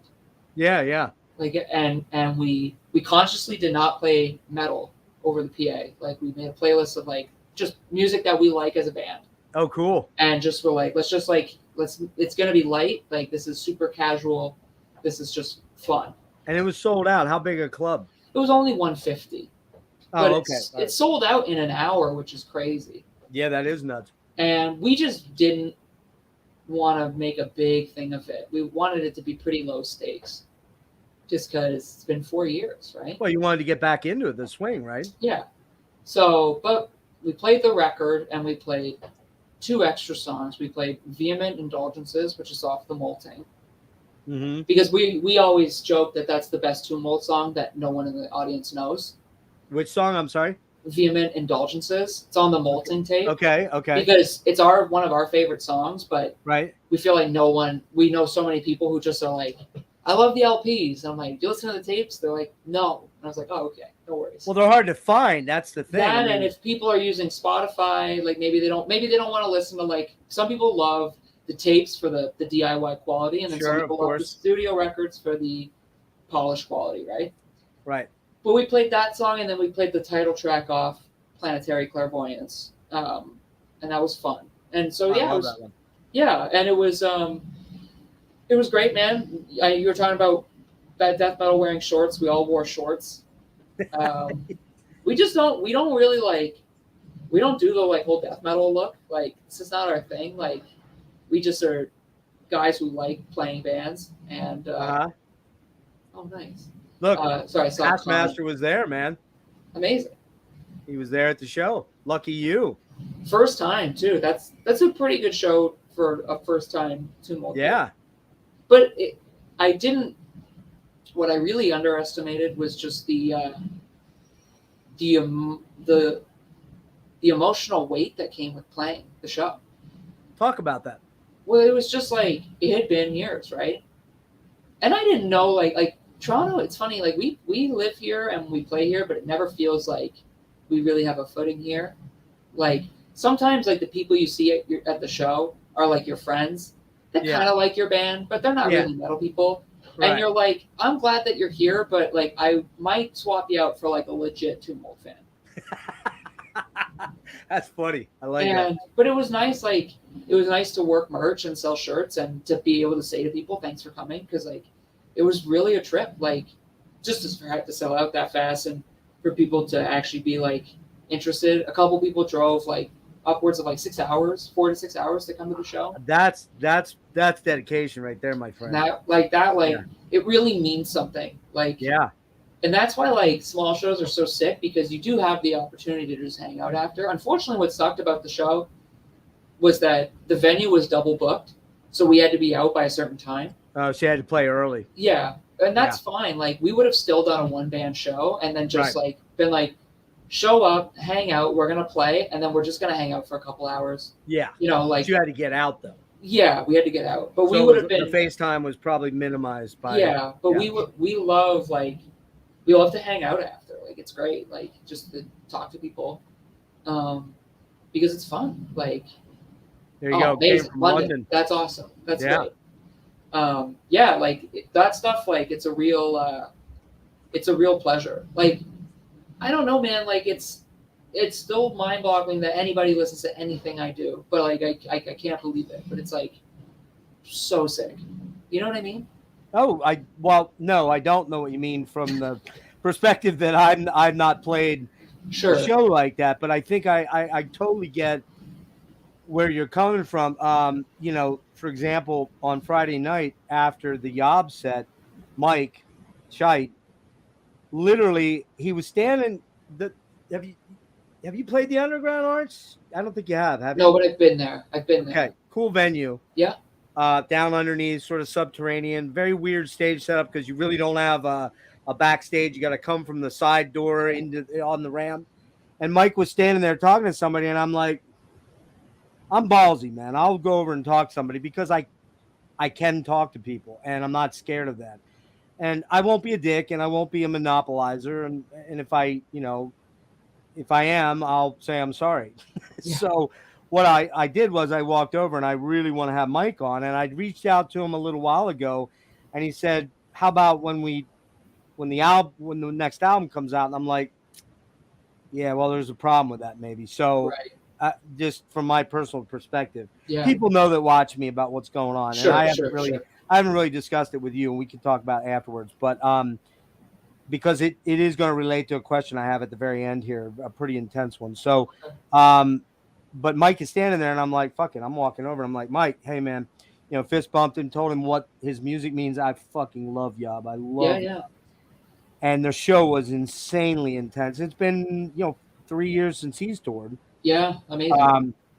And I ended up saying, hey, man, I reached out to you. I have Gas Mask on YouTube. And he's like, oh, yeah. He kind of seemed to recognize. I'm like, really want to get you on. He's like, well, we're doing this album. And I'm like, dude, remember, here's my circumstance. He's like, oh, fuck. Yeah. We're going to work it out. Touch base with me after the tour. So, but how this relates to you is that Mike, the security guy was kind of being the security guy, trying to do that thing. And he's like, hang on a second. He walks out, right? He's like, dude, it's cool. Don't worry. He walked out, talked to me, and then he stood there for about 50 people. Oh, yeah. Like 50 people. Oh, yeah. That's great. You as a performer know what it's like to be on the other side of that. And while sometimes, you might have to really piss or something else or something, there's nothing cooler than that artist standing there and going, hey, man, and shaking hands or fist bumping with everybody or taking a quick picture or whatever. Like that cannot be measured. Yeah. You just cannot measure that. I still do that even as like a spectator. Like I was saying earlier, I love that guitar player, Don Ross. When I went to go see him after a show, I wanted to say that the show was great. I didn't want to bug him about anything. I didn't want to punish him with questions. Who was this again? Don Ross. Oh, right. So I just went up and I was like, hey, like that was really, really great. Could I get a picture? And he was like, yes, of course. And we got a picture. It was great. And I said, thanks again. I shook his hand. And then when I walked by the merch booth, I did this thing. I never do this, but I left a Dream Unending CD at his merch booth. But I didn't give it to him personally. I didn't say anything. Like, I just was like, I can't do that. Like, I just can't. You don't want to pimp yourself like that. Yeah. No, but like, I'm like, maybe he sees it, or maybe it just gets thrown out. But I was like, oh, this is like more my speed, to just leave it, and then he can. I just don't want to be like, you have to listen to the CD I made. Like, I'd rather like give it to them, and not have to like, it's like the where he I don't have to see him throw it out. Throw it out, I mean? right? Yeah. The mystery's better, right? Yeah. Yeah. But yeah, so I know what you mean, but like, I even as a fan, like, I still love doing that. Like, if I have a chance to like say the show was great to someone that I admire, like I did, it's amazing. It's a great feeling. I get it a lot with Dream Unending. Like, I get a lot of people reach out with like personal messages through Dream Unending more than anything. Yeah. Well, we're getting to that right now. So we can't, as we said, you don't want to discuss what's going on, but Two Mold's in the process of moving forward on some things. So there's probably lots to divulge in the coming months on that. And if I'm still around, we'll maybe have you come back on and talk about that. But let's get into Dream Unending, because basically the time down from Two Mold allowed you to work on some other stuff, and what you ended up doing. And I would imagine that I know it started pre-pandemic with that project, but the pandemic really allowed you guys to sort of hyper focus, I think, or particularly on album 2, right? Well, it allowed us to figure out how we were going to do it, because it was like, we need to get it done, but we're not going to be together for it. So what do you need from me in order to go record your drums? And then I'll go record everything else. And so the pandemic helped, like, just sort of be like, all right, let's just do it. We'll talk a little bit about what Dream Unending, like how it started. It wasn't even Dream Unending at first. It's just like Justin from Innumerable Forms and a bunch of other bands asked me to start a doom band. And I said, sure, but we didn't know what that was going to be. We knew we liked the same stuff. And then I started kind of picking away at it. But then I'd say like about halfway through writing the first record, it became what it is. So it was like, okay, this is a band that has like lots of clean, lots of dreamy stuff, like the name says, and it's not going to be rooted in. It's not going to be like aggressively slow. It's never going to have any like disembowelment, blast beat stuff. It's going to be pretty steady. Like, it's going to be patient, but it's going to keep you, at least try to keep you engaged. Well, you name checked one of my very favorite doom bands of all time, and they're often thought of as one of the OGs of funeral doom, and that would be Esoteric. And there's a lot of esoteric isms in Dream Unending. Oh yeah. And I don't know if you know, but Greg and I are buddies, and I've done 2 extensive interviews with him. Greg you haven't seen Chandler? him. His name? Greg Chandler? Chandler, yeah. Yeah, okay. I think I emailed him like a link to Tide Turns Eternal when it came out, and I think he was like, I'll check it, and then I just never heard back, but I definitely love that band. That band is awesome. That band is like, it's just, at times it's like the most dismal thing, but it's got this like this hallucinogenic quality to it. It's unlike anything else. It is fucking incredible. Like, especially that early stuff. Oh my god. But like, I fell into every record, Epistemological and Pernicious thanks to Stephen Wilson kind of pointing them out to me, saying you should check these guys out in very close to when they, well, let me see. Epistemological came out in, was it 96 or 94? Is it the one with the black and white checkered cover? Yeah. I think it's like it's definitely like 94-ish. 94, I think, yeah. Because Pernicious Enigma is after. Right, and that's 96, I believe. And I got into them about 2002, and where they really clicked for me, I grabbed those first 2. And I know there's the demo, which I did not have, which I now have thanks to Greg, the reissue of it.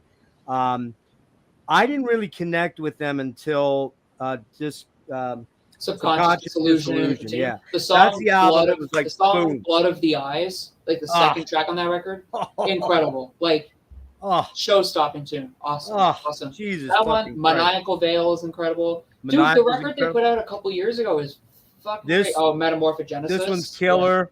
Yeah. Which is the one that I did not have that Greg sent me. Amazing. I mean, they're just, they're, and what I'm hearing in Dream Unending, and by the way, I have Oh, awesome. I don't want you thinking that I don't have your stuff, because I do. It's okay. And I gotta say, this one my buddy Rick bought me at Decibel Fest. Oh, Beautiful. Nice. Green blue thing. Oh, amazing. Absolutely killer. Yeah, so I have that one. Amazing album. I do not have the new one. I'm gonna get it on vinyl. Okay. The way I liken the esotericism to it is there's just a lot of those dreamy like sections that are where you have a lot of heavily compressed or a lot of delays and a lot of chorus, shimmering chorus and all that cool affected guitar work in there that is multi-layer. It's super layered. Yeah. And I know you've talked about some of the influences, the 4AD bands, the Cocteau Twins, This Mortal Coil, and you totally hear that stuff in there.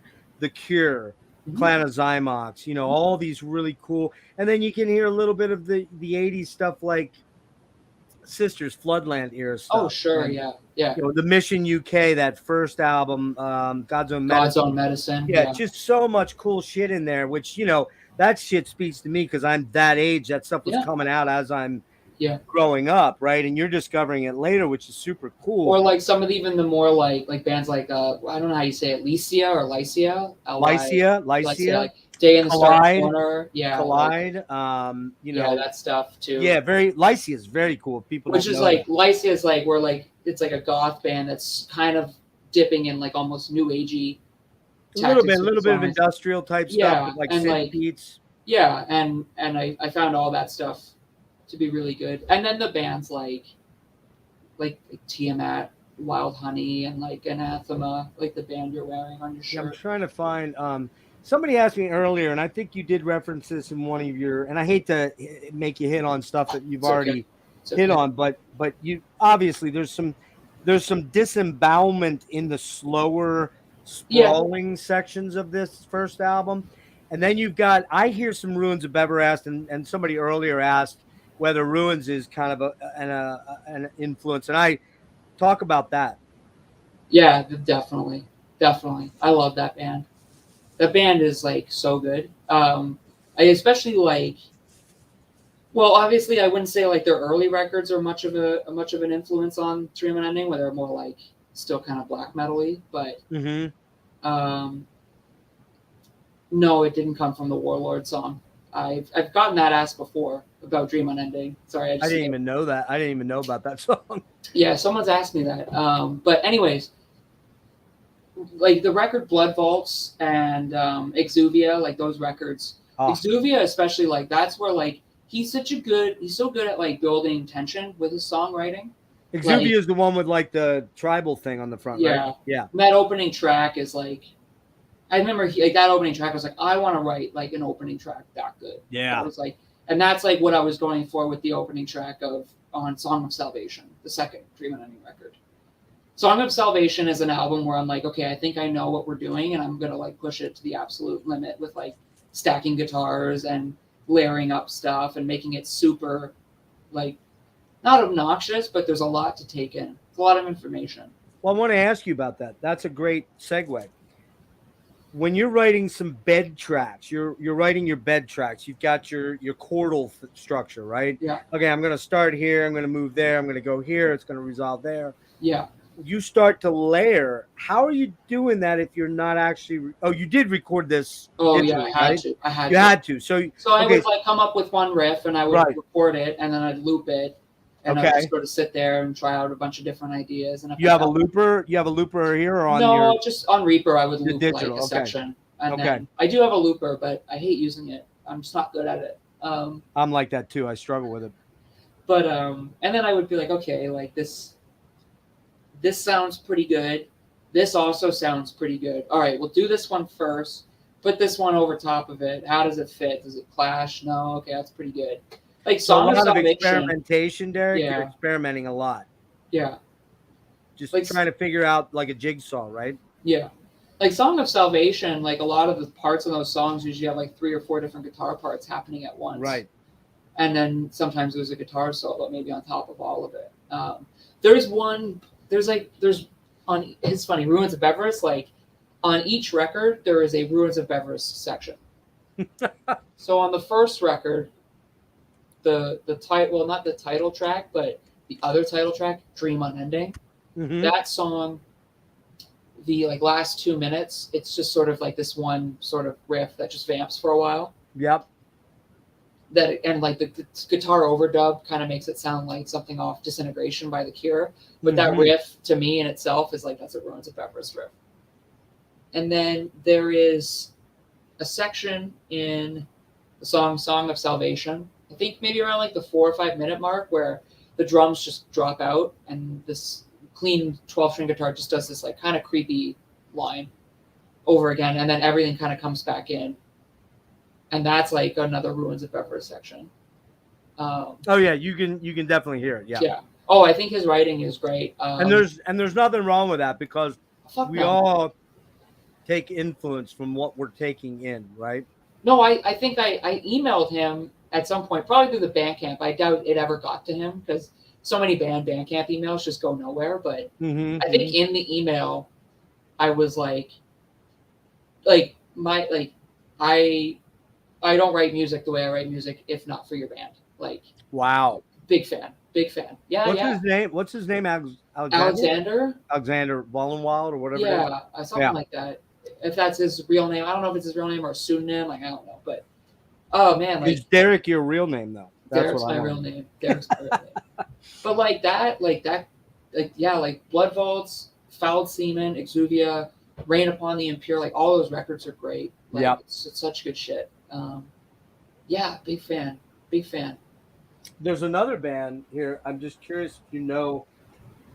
I mean, when we were talking about Tomb Mold, of course, Oh yeah, these guys, you know these guys, I'm sure. sure, yeah. A lot, you guys and them are kind of, I guess you'd kind of call you guys kind of the darling of the new wave of death, I you know, suppose old I school feel death like- metal. I feel like some bands have like taken our spot on the mantle in the meantime, which I kind of like.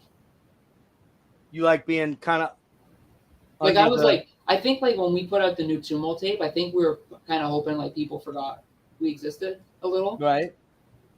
and then people didn't, and then everyone was mad that they didn't get a tape. But it's like, sorry, we're just 3 guys trying to mail out like 500 cassettes. But I got a couple other things I want to throw your way at the very end, so we'll wait Sure. for that. Yeah, I mean, you and Blood Incantation right around that same time. In fact, Hidden History comes out a few months after Planetary, I think. yeah. And it was like everywhere. There, you know, the magazine covers and the articles are all about you guys, and rightly so, deservedly so. Now, my issue now is that in the intervening 4 or 5 years is that especially with the pandemic, is that there's how do I say this?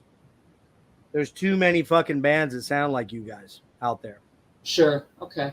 I know that sounds kind of shitty, but it just kind of is. It's like, you know how it goes, man. Like somebody comes up with a vibe, or they, you know, and your vibe is very much Autopsy, Convulse, Demolish. I mean, all your influences, and then you kind of did your thing, and the media latches onto it, or the underground latches onto it, or whatever.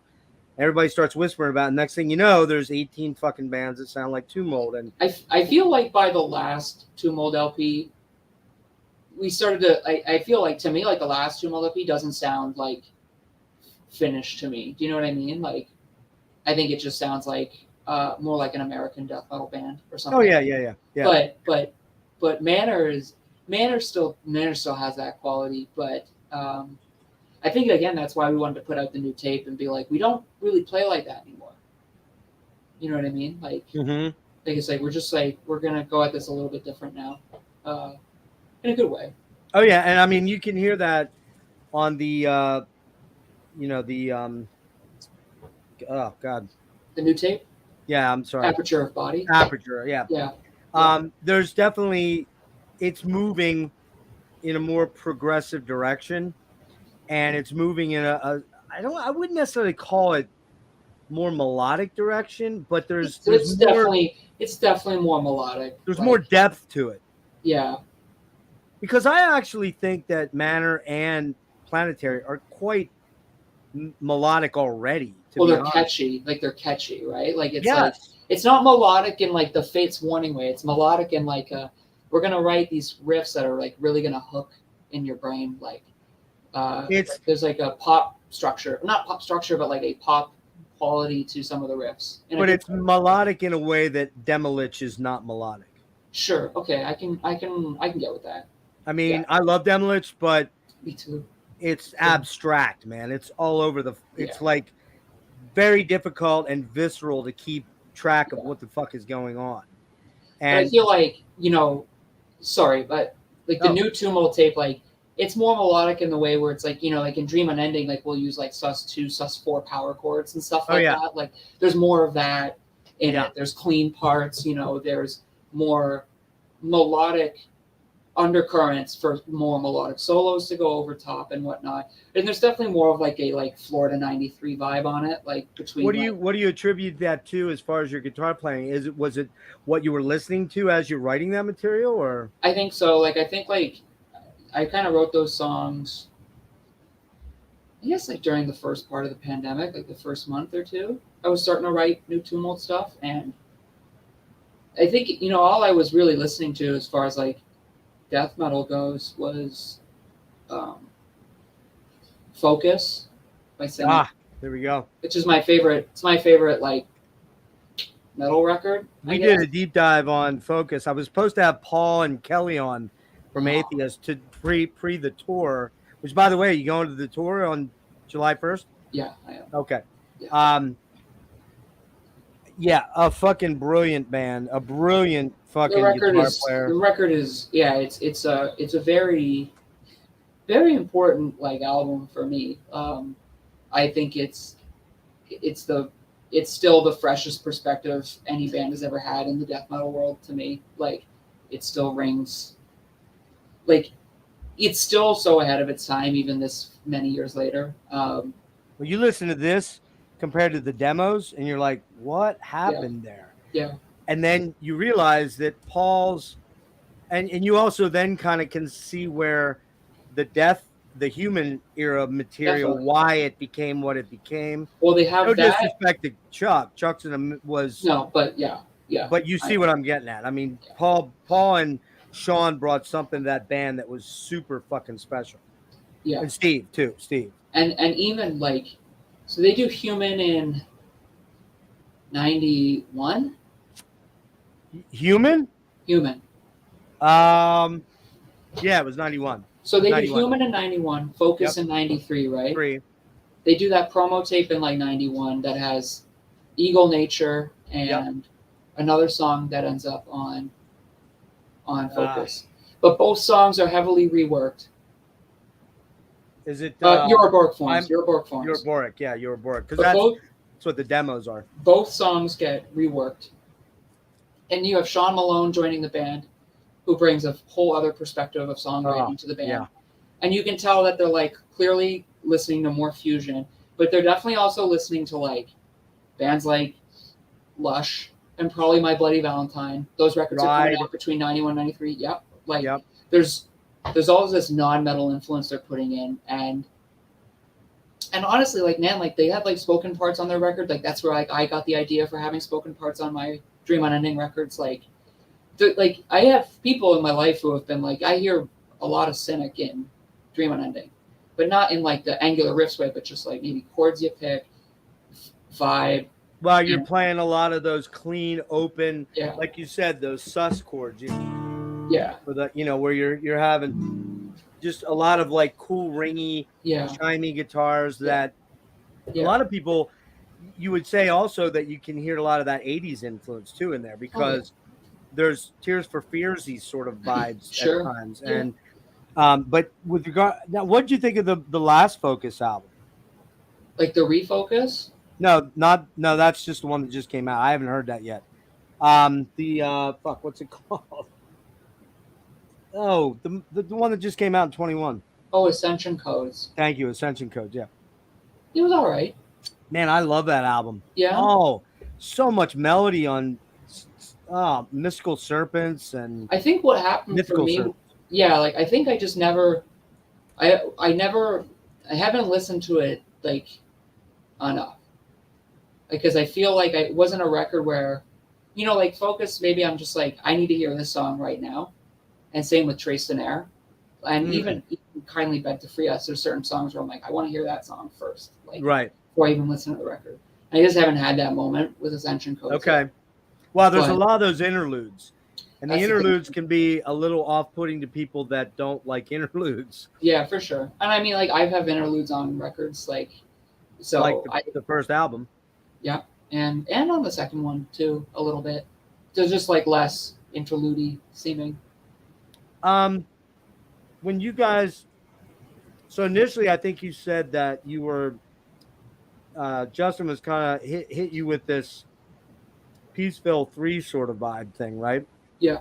And I mean, of those 3 bands, do you like all those bands? Do you like MDB or? I like them all, but I like Anathema the most. Okay. And that you definitely hear a lot of Anathema on Dream Unending. There's no question. Oh yeah, for sure. Especially the early stuff like Silent Enigma, the more mellow. Yeah, that album is. I think like when we were mixing the second record, Song of Salvation, Mm-hmm. and I said to Arthur, I said for the heavy guitars, like your reference point is the Silent Enigma. And he was Just like, cool. Just a killer album. The only album of theirs I don't own, I think, is The Optimist, the last one they put out. Although I saw them on that tour. Oh yeah. And I know Vince and Danny. I met them Oh, amazing. way back. Yeah, really, really nice guys. I don't know what's going on with Danny. I don't know if there's something up there. I'm not sure. Seems troubled. Yeah, something sounds like it's up. Although they split up and made sort of a Facebook post about it, and now I'm hearing they're maybe reconvening. I have to reach out to Vince and see if I can see what's going on. I've kind of stayed away from it because I don't know. Yeah. It's just a weird thing. You don't want to be intrusive in that way, and I'm not that close to him. Especially like dealing with like like wellness issues and whatnot. Exactly. Right? Like, Wellness is a good way to put it. yeah. I had seen that too about them doing something else, but as far as Anathema goes, like I love almost every record. I was going to ask you what is your favorite record from them? Judgment. I think Judgment. Really, Judgment. Yeah, it's That's really a good. deep, heavy fucking record, man. Oh my god, Whoa. it's like super emotional. It's very Oh. good. It's really good. It is. I love that one. I love Silent Enigma. I love Alternative 4. I love all of them. How about oh shit. We're here because we're here or whatever. Well, that's a beautiful album, and I really like that a lot. But no, I'm the one with Closure on it. The one with the Fine Day to Exit. Fine Day to Exit. Yeah. Oh man, that first song. Yeah. Is that what's it called? Feel the da da da. Oh Christ, I can't think of the name of it. That's terrible. And then the one that comes out after with the red, with like a boat on the cover, maybe. Or yeah, something? that's son of a bitch. Are You There's on there? Oh, Yeah. Are What's You that record There? called? And the one where they're using A Dream Is Such a Scary Yeah. Place. Da, da, da, da, where he's using the vocoder and shit like that. I can't remember all the names of The the songs. album on your shirt is a good one. Yep. And the album they did maybe after that one called Distant Satellites. Yeah, that's my least favorite of the recent stuff. Okay, Other than the new one. I have a deep soft spot for a couple of the Okay. songs on that record. It's like very, I don't know how you describe Very that. electronic and experimental in a weird way. A little, but like some really great like just vocal performances from them. And there's a song on that album called Anathema, Mm-hmm. which Yeah. like just it sounds like a song about being in a band. Yep. And when I hear that song, like it makes me want to weep. Like I think it's so good. It's I'm going to not. drop it's, this on it's, you now live yeah. here. So if you watched Kevin's interview, and maybe you've seen that Kevin's joined me for a few deep dives. So I'm going to be coming for you for an Anathema deep dive. You've been warned, sir. Okay, sounds good. I'm just letting you know. Let's get back to this so I can get you out of here in the next 15, 20 minutes. Sure. And I also heard you talk about Floyd, and there's definitely a Floydian vibe to this, particularly on your solos. Especially on the first record, I think. Yeah. Yeah. Talk about that. Do you have where did you come in on the Floyd train? Was that a dad thing? No, that kind of just came later in life, knowing people I liked who liked Pink Floyd, and then starting to hear it like out of like the perspective of like it wasn't cool or anything. Like when I was in high school, I just really rejected it. Mm-hmm. And I liked other prog bands, but I mostly really connected with Wish You Were Here was like the first one. I was like, this is really good. Yeah. And I love Animals, but then Animals is my fave. And I love Dark Side of the Moon. I love like maybe about half of The Wall. Some of it I can't really get into. Yeah, The Wall should have been a one album deal. Yeah. But then the stuff in the 80s, I think is pretty good. I have a weird soft spot for Momentary Lapse. What's that? Momentary Lapse of Reason. No, I like that album. It's okay. I don't love the Post Waters stuff. There's something missing there. It's kind of like I love the Division Bell. Do you? Yeah, like most days, if someone asks me what my favorite Pink Floyd record is, I'll say that one. Wow, no kidding. See, that might be the age thing a little bit. Maybe. I just the one that I really love that's really fucking weird. Why am I struggling with titles now? The last album. Like the last one? Yeah, the very last one. Oh, I don't know what it's called. Let's find out for you.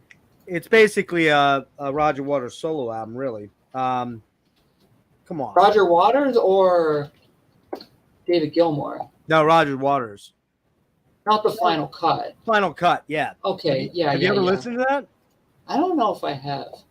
It's actually a dark album. It's about Roger Waters, again, trying to come to terms with his father's death in World War II.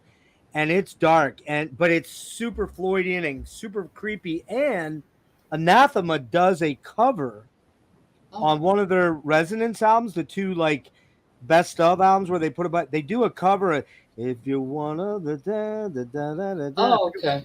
I think it's Enemy Eyes. Okay, I'll have to go back check that out. That album is really, really cool. But I mean, yeah, man, I really, really I hear all those albums, and these are beautiful albums, and I am going to get the Song of Salvation. But what's on the horizon for Dream Unending? Because it's going to be a continuing project, from what I. Yeah. And will it ever play live? Will it ever play live? I hope so. It's just really hard to figure out. Like, it's hard to find people to do it.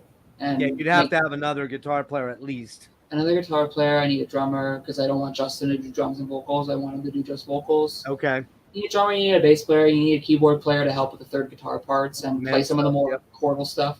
Yep. So there's a lot of moving parts, but we'll have a couple more songs out in the near future that we recorded this year that I'm really excited about because I got to play acoustic guitar on it. And nice. And we just like kind of went for a different vibe.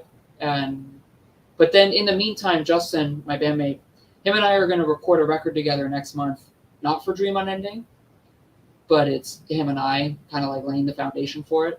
Okay. But it's like it's a record that's like all like kind of clean music, kind of sounds like Dire Straits and Chris Isaac and stuff. Like has a bit of a sort of. I wanted to write a record where it sounds like you're driving through the desert listening to it. Sort of my thing, and I have like a nostalgia for like, certain old like rock and roll or doo-wop or jazz tropes, and I kind of wanted to put it all in a blender and just make like a record that I think like my parents could play for people and they would be like, this is nice, you know what I mean? My kid, yeah, and not a metal record. And you know what a killer record for driving through the desert is, Derrick? Beck, Sea Changes. Really, dude, that album absolutely fucking rules. Cool. That is a desert island track right there. And as I mentioned to you when we were talking privately, another amazing band to play while you would be theoretically driving through the desert in your mind. Boards of Canada. Boards of Canada. Yeah. Okay. Boards of Canada, man. Just I've been into that band since 2002. Okay. My absolute favorite not band not called Rush. So I'm just telling you, the third album, Campfire Headface, if you don't know it, Yeah, put I know that that album one. on, I know that one. close your eyes, drive through the desert, or Children Have the Right, which you said you do Yeah, know that one. that's So that one, and I know Campfire Headface now that I think about it. Tomorrow's Harvest is very good Okay. desert driving sort of thing too. So hey, let's talk about so it's not going to be a full album, it's just going to be like an EP, or Yeah, it'll be part of something. no, I'm talking about Dream Unending. Yeah. Okay. It's 2 songs, and it'll be like maybe, I think it's like 22, 23 minutes. Okay. But it'll be good. You'll enjoy it. Let's talk about gear real quick. Okay. What now? I know you have a Jackson. I have a Jackson Soloist that I've changed the pickups in. Okay. What kind of pickups you have in it? DiMarzio Transitions. It was a set designed for Steve Lukather in the mid 2010s. Oh, don't get me started on Toto, dude. Come on. Yeah, that was not fair to drop that name. I'm a big Toto guy. Hydra. Hydra's incredible. Hydra's fucking amazing. Oh dude. my god, White Sister is such a crazy song. Oh my god, what's love that band. Oh shit, what's the later one? Oh man, you know an album I really like is the one with "I'll Be Over You" on it. Oh, that's not. Which one is that? Oh, I'm terrible. It's not on at 4, is it? Huh? It's not on 4, is it? No, it's a single. It's a single word. Here, hold on. Fahrenheit. Yeah, Fahrenheit. Yeah, okay, that's the 3rd record or the 5th record? 4th or 5th, I thought. The one that comes after, Isolation, I really like that record. Yeah, that's a killer. Look, let's be honest here. There's no bad Toto album. Not really. No. The other one, Kingdom of Desire. That's got that. It's that fun. That record's funny because like that's the one where it's very much like Steve Lukather's doing a lot of the writing, and he's more of like a blues rock dude. Yeah, it's kind of like a solo album of his. But then that closing track, Jake to the Bone, which is like a sort of fusion-y song, but then it just like stretches out, and like for 2 minutes, like when you're listening to it, it's like you're in a Steve Vai song instead of a Toto song. Dude, and Lukather just goes to the wall with that solo. Luke is just sick as fuck. I mean, he's fucking brilliant. He's a brilliant player. He is amazing. Like he does all the things I like in guitar playing, and he does it so well. He's got great feel. For the one song here. No, you know what? It's not Fahrenheit. What the hell? Is it? Oh, I hit the wrong one.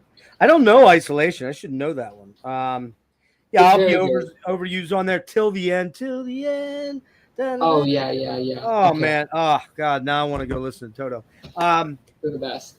Yeah, just killer. So you got what's the red guitar? You had something built for you, right? Yeah, that was by a company named like Zeno Guitars from Ohio. The guy Tony plays in a band called Inoculation, and he builds guitars. And that one I really like. I use that on the second Dream Unending record, and I used it on the Tumult tape. That one has a PAF Pro by DiMarzio in the bridge, which I think I'm going to change. And there's a hot rail in the neck, which I like a lot. And then I've got a Strat. Yeah, is that a Floyd Rose or? It's a shallow bridge, but still like tremolo floating bridge. I have a Strat. I have a fretless bass. I got a Taylor guitar. I have a classical guitar. I have a weird Rickenbacker clone 12-string guitar that I use on Dream Unending stuff a lot. Is that the new 12-string you got, or was it? I got it during the pandemic. Right. It was like $500. It's by some Japanese company called Wolf Guitars. It's good, but it sounds great on the records. I like it for the records. But I would not be like, I want to start a band where I play this for 40 minutes. Live, right. Yeah. No thanks. Yeah, you'd probably want to jump up. My kid just sold I didn't know, a 77 Guild. Yeah, beautiful guitar. But here was the thing: she had issues with the bridge. Like we had it worked on, and we could not get it to stay in tune. And when you have a 12 string that won't stay in tune, you're fucked. I mean, Yeah. it's just you're God. fucked. Brutal. But when we would get it in tune, it would stay in tune for a little bit. It's like the greatest. Oh my thing. God, dude! It's like better Are than you- sex times a million. Are you a Ralph Towner guy at all? Oh, I love Ralph Towner, man. His 12-string stuff is like otherworldly. Terj Riptle, you know Terry Riptle from No. you don't know him? No. Was he in a Okay. band or just solo? Solo. Very Okay. similar to but do you know Nils Peter Molliver? I know the name, but I couldn't Yeah, tell I you. gotta the song. send you some of that. Okay. You're gonna love Cool. that shit too. Cool. Okay. What are Sick. you doing amp wise? I use for amps, for heavy amps. I use a head by a company called Bugera. It's basically just a 6505 clone, but it's like it was The PV. cheap. Yeah, it was cheap and it sounds a little brighter. I like it. I use that mostly for heavy tones, and then for clean tones, I have a Fender Twin that I like, and I like Fender amps mostly for clean. I like the Fender Bandmaster. Even a Bassman head for clean can be really nice. Now, if you're going out playing live, like on Saturday night, what are you're taking your Bugera My Bugera head? head, yeah. What are you and using cab wise? Just a Marshall 4x12. What kind of are you weird about the speakers or? I'm like I have to stock? I have to pick my spots for like what I want to blow money on, and I'm not at speakers yet.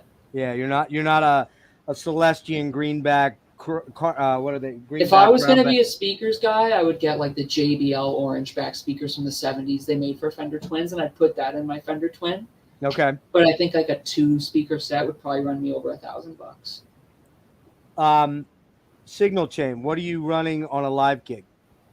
I run a phaser by Strymon. I run a delay by Strymon. Which Strymon delay are you using? Big Sky? The Dig.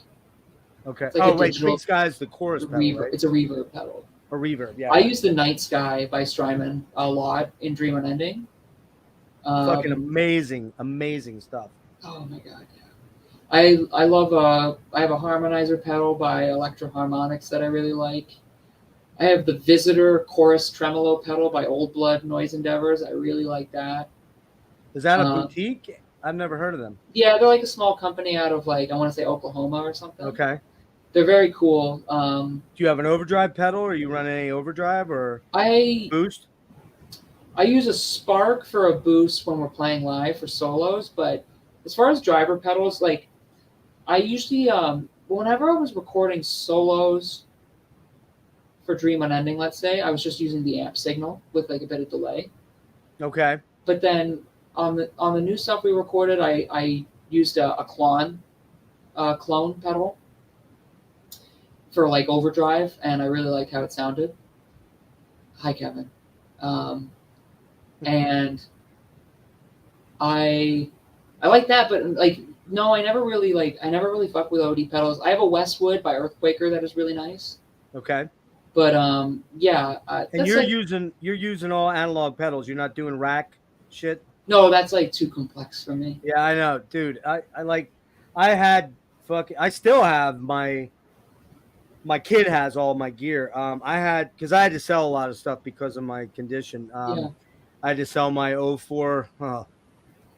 Cry a minute here. I had to sell my 04 PRS Custom 22.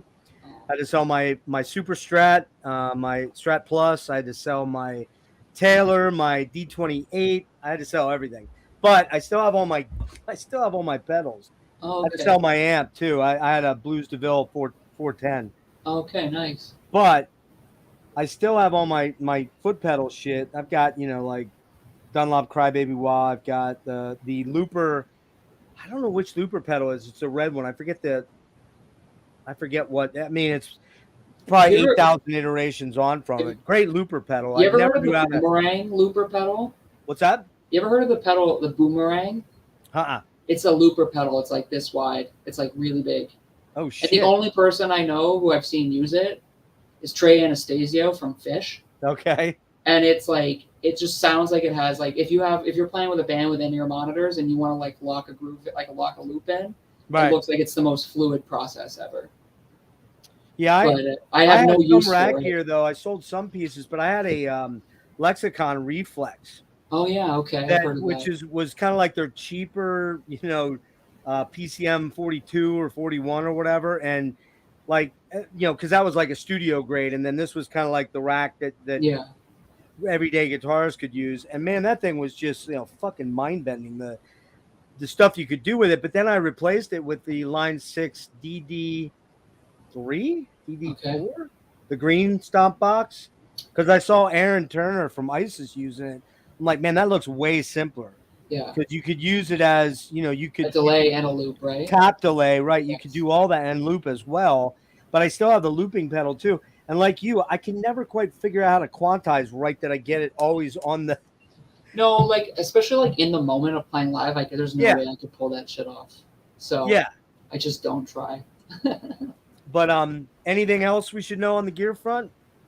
Not really. I think I covered all of it. What's your bass again? You said it's a fretless? It's a Fender Jazz bass that's fretless, but I put an all parts fretless neck on it, and I changed the pickups in it to DiMarzio Model J's. I'm a big DiMarzio fan. DiMarzio and Seymour Duncan. Not an EMG guy, but I love DiMarzio and I love Seymour Duncan. Yeah, I'm actually borrowing my kid's Schecter Hellraiser that has EMGs in it, but I actually really think Schecter makes a really nice, high quality, affordable guitar. Although they're not that affordable now. That was like $650 in 2012. Now it's like $1,200. Yeah, for sure. But everything's going up. all right, I got a couple of miscellaneous, and I'll get you out of here. Okay. Oh, one last thing was, what's your take on modeling? Like amp modeling? Yeah. I don't know. I don't know if I'm for it. Like using like plugins to record. Yeah. Right. Like earlier we were talking about like how Tumult doesn't look like a death metal band because there's sort of like a band wearing like all leather jackets and tight black jeans. There's like a homogeneity to it. Like everyone just looks the same. There's like not a lot of personality when everyone looks the same or wears like the same getup on stage. Yeah, right. I feel like amp modeling, like every band sounds like every band that uses plugins sounds like neural DSP plugins. Yes. And I kind of fucking hate it.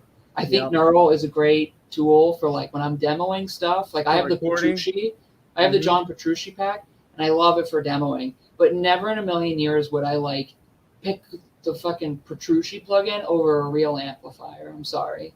Okay. It's just like I agree. It's so squish sounding. I don't like it. I'm like I shouldn't be mean about it, but like I really don't like it. I just find it inauthentic. I find it kind of cold. It's sort of like like when you listen to a record and you can hear the room in the record, like that natural, like 70s records are so warm sounding. That ambience, natural ambience. I love all that stuff. And like, I think like, I love the natural breakage of an amp when you turn it up and all that kind of stuff. Like when you hear a little bit of feedback as a band's like closing out a song on a record, cause they're playing it in the room together. Like I kind of live for all that stuff. Like it's sort of like my thing. It's sort of like, you ever heard the record Virtuoso by Joe Pass? Joe Pass? Yeah. I may have not. He's like a jazz guy, right? But yeah, he's a jazz dude, of course. The album Virtuoso. I don't think I know that album though. It literally just sounds like it's like, all right, we're gonna stick you in a room and put a mic at like the 12th fret of your hollow body guitar. Yep. And you're gonna play, but you could hear just all the ambience of that microphone, around, yeah. And it's just like, I think it's the greatest thing. Well, I mean, I think you'd agree that records from the 60s and 70s sound infinitely more real and better than the shit that's coming out now. And I mean, it's just it's the reality that everything. Go ahead. I think some records now have that authentic sound again, because I think people who go to a studio and turn up their amps and play in a room together, you're just not hearing that a lot. Maybe in like extreme metal, you're not hearing it in metal much. Yeah, no. But like and outside especially of metal, like, don't get me wrong, Pliny and Animals and Devin Townsend, brilliant musicians. Yeah. But and Devin, like, okay, so Devin's a key example. Devin cranks out material like nobody's business. Oh, yeah. Like I don't even understand how that's humanly possible to do what he does. But there is kind of a sameness to some of it. in the sound. Yeah, the sound, yeah. And that, and let's be honest, Dev's been on the forefront of digital technology for 20 some years, and it's allowed him to be this prolific because he can't just jump into a studio with a shit ton of gear all the time, right? Yeah, for sure. And, I mean, he probably could with his reputation, but he's such him and Wilson, they're so micromanaging everything that's going on. Yeah. That the digital age afforded them the opportunity to do what they do. Yeah. And like you brought up Neural DSP, and it's an incredible program. I wouldn't know fuck all about what to start or where to start with it because it's too mind-boggling for this tiny pea brain of mine, right? I used the like John Petrucci piezo amp to demo like a whole album of clean music, and I'm like eternally grateful for it. But like when I hear it, all I think about is like I can't wait to track this through my twin and another amp. Like you know what I mean? Yeah, like I can't hear that analog. Yeah. Hear that analog warmth, and I actually hear the chords breathe. You know what I mean? Like it's not. There's just like this. It's just flat. Yeah, it's like the only way I can describe it. No, that's a great way to put it. I was just curious, like how much plug-in stuff did you use any plugins on any of the two mode? Maybe like certain things like when Arthur's mixing and master it, like maybe just like, oh, can you like put something up, put a little sauce on this, like no amp modeling. I could see like I'm more into reamping as a concept than amp modeling per se. I hate to say this, I don't even know what that means. What the fuck does that mean? So like, let's say I'm making a record, right? Right. But I can't record the whole record at a studio.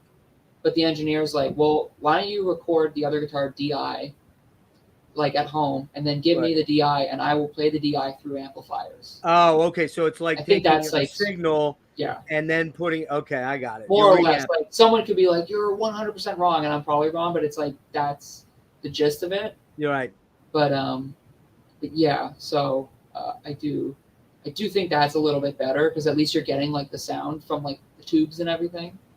Do you have any dream piece of gear that you'd just cut off an arm for? Double neck left-handed guitar.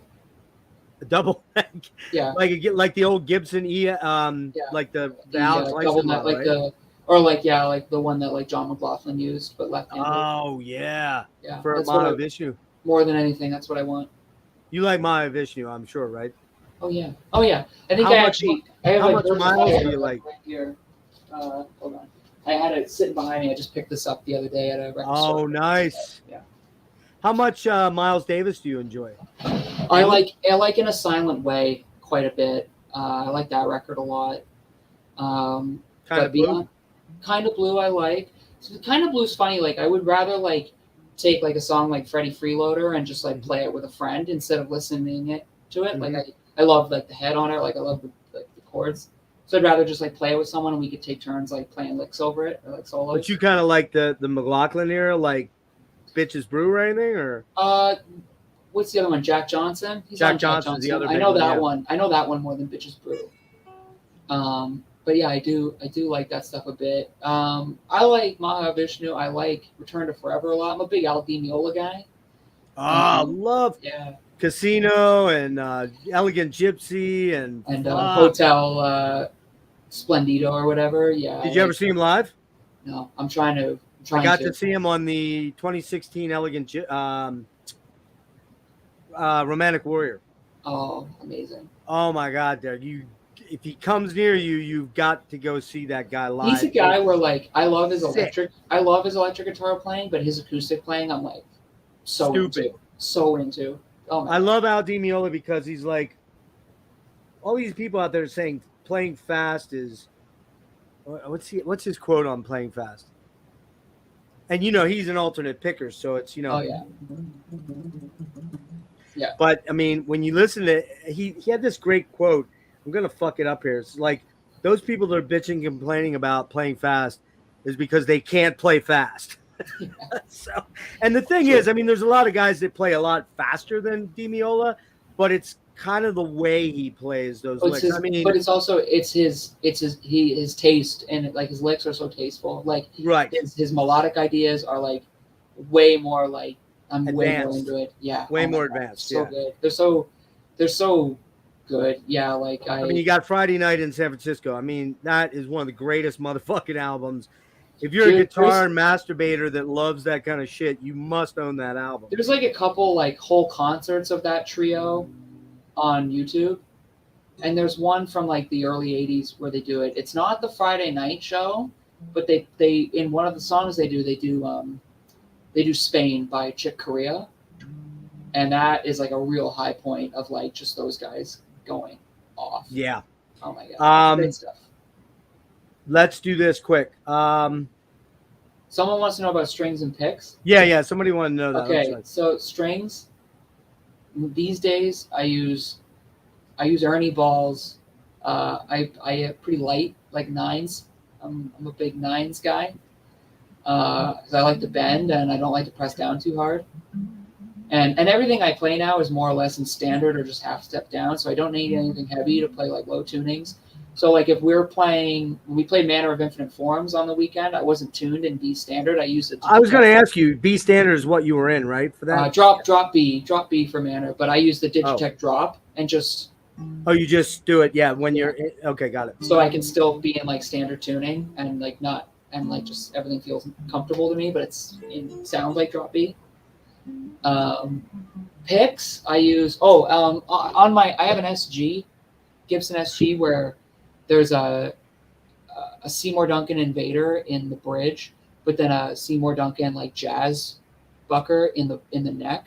Oh, nice. So I get a really wide range of sound. Get that nice fat tone from the neck. But I use that mostly for clean stuff, and I like these Tomastic Infeld flat wound strings. So I can't bend that much, but I love the feel of flat wound guitar strings. And then for picks, I use Jazz 3s by Dunlop. Jazz. Yep. Yeah. That's my shit. Two quickies, and then two quickies. I promise I'll get you out of here in 3 hours. I promise. You're Okay. You're good. All right. And I want to thank you so much for your time. I hope my pleasure. I hope you've enjoyed the conversation. Oh, But yeah. I think we're total nerds that connect, and even though we're Sure. 20 some years apart, I think we're total nerds, and that's Doesn't super matter. cool. Victim of living in your head. You made that statement in an interview. Oh yeah. And you talk a lot about, you have a lot of I don't know if self-deprecating is not self-deprecating. I'm definitely self-doubt. I'm definitely self-deprecating. I definitely have a lot of self-doubt. I've just never, maybe it's a combination of like, I've never felt 100% confident in something. Like I've never been like, I just wrote the greatest thing on the planet. Like I don't have those feelings, but I never make a record and then go, oh, it's so bad or anything. Like I'm just like, I like the process of making records, and I think every record is just another bite at the apple of making something special. But the road usually getting there, I will definitely like question things along the way. But then after a while, I've gotten better at that. I'm a lot more comfortable with like what I write these days. I think it's just confidence and like repetition and just doing it over and over again. But I definitely live in my own head about like a lot of stuff. I think like I don't know. I think I'm a lot better about it now than I used to be though. But I never get down on myself for like my guitar playing or anything like that. Like some people like they get like, like they see someone else playing and they're like, I should just quit. And I'm like, no, like you should be inspired by like people who are maybe better than you, or like you should always be like trying to push yourself to be better if you're like quick interruption there. I met John Petrucci back on the 6 Degrees of Inner Turbulence tour. Yeah, okay. And I walked in, and what I said to him was, dude, I'm never picking my guitar up again. He's like, why? I said, because, man, I'm never going to be as good as you. And I'm not. I'm never going to be that good. Yeah. I know my limitations. I have a finger that's fucked up, so I can't. Oh, yeah, okay. I can only do so much, but I've learned to get around that a lot. I used to be able to do 7 frets. I can do 5 now. I can't do the lay it down riff anymore, God damn it. I cannot do the lay it down riff. Oh, man. Fuck you, Warren. But anyway, but John just looked at me. He's like, dude, no, man. No way. No.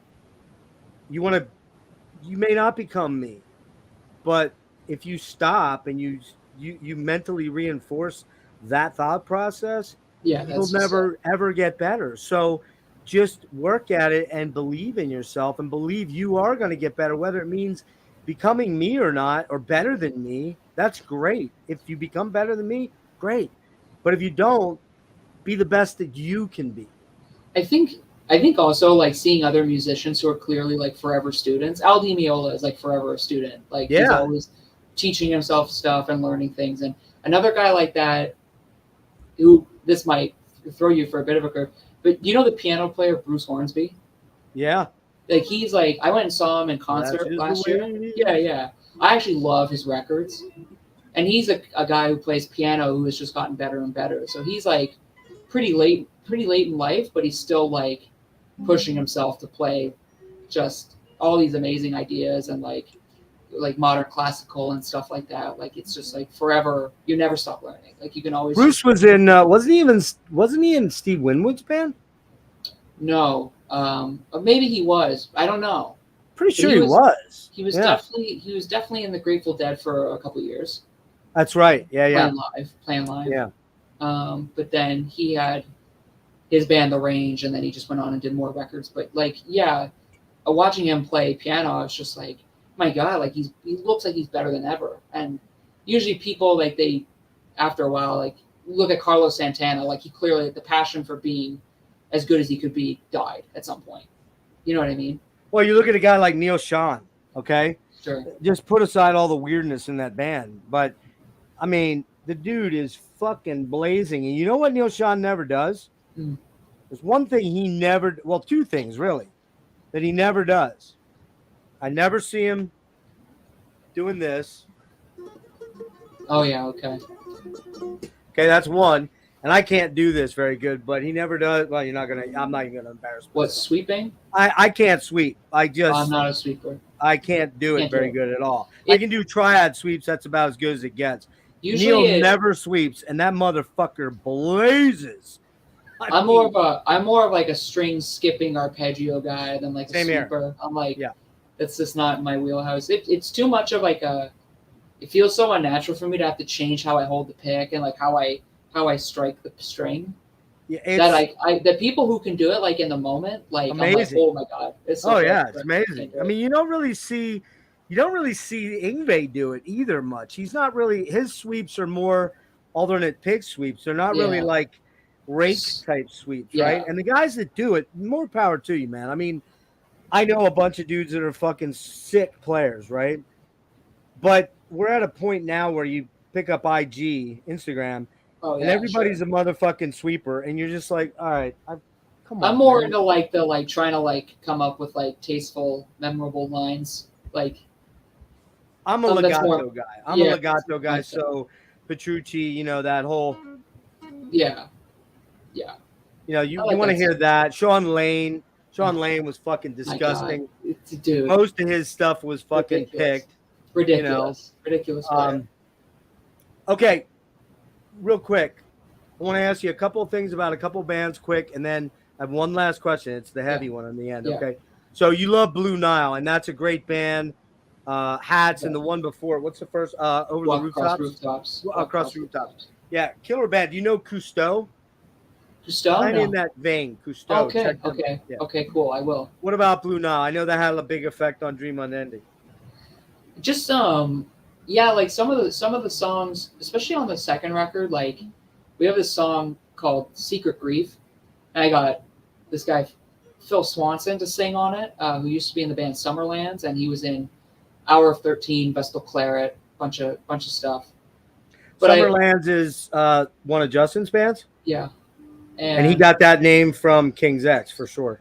no, he didn't name the band. I don't Somebody know. got it from. Somebody had to know. have gotten it from That's- fucking King's X. I don't know if they did, but that's what I think too when I hear it. But I love like they're like Paul Buchanan's like a modern day Torch singer to me. You know what I mean? Like he's like a modern day crooner, and I love his lyrics. There's a simplicity to their songs, yet they're so meticulous and like well layered and well stacked and very dreamy sounding. And I love their third and fourth records a lot too. Like I just there's an emotional quality to the records that I connected to that I have tried to like imply in my own music, Mm-hmm. and I love them for that.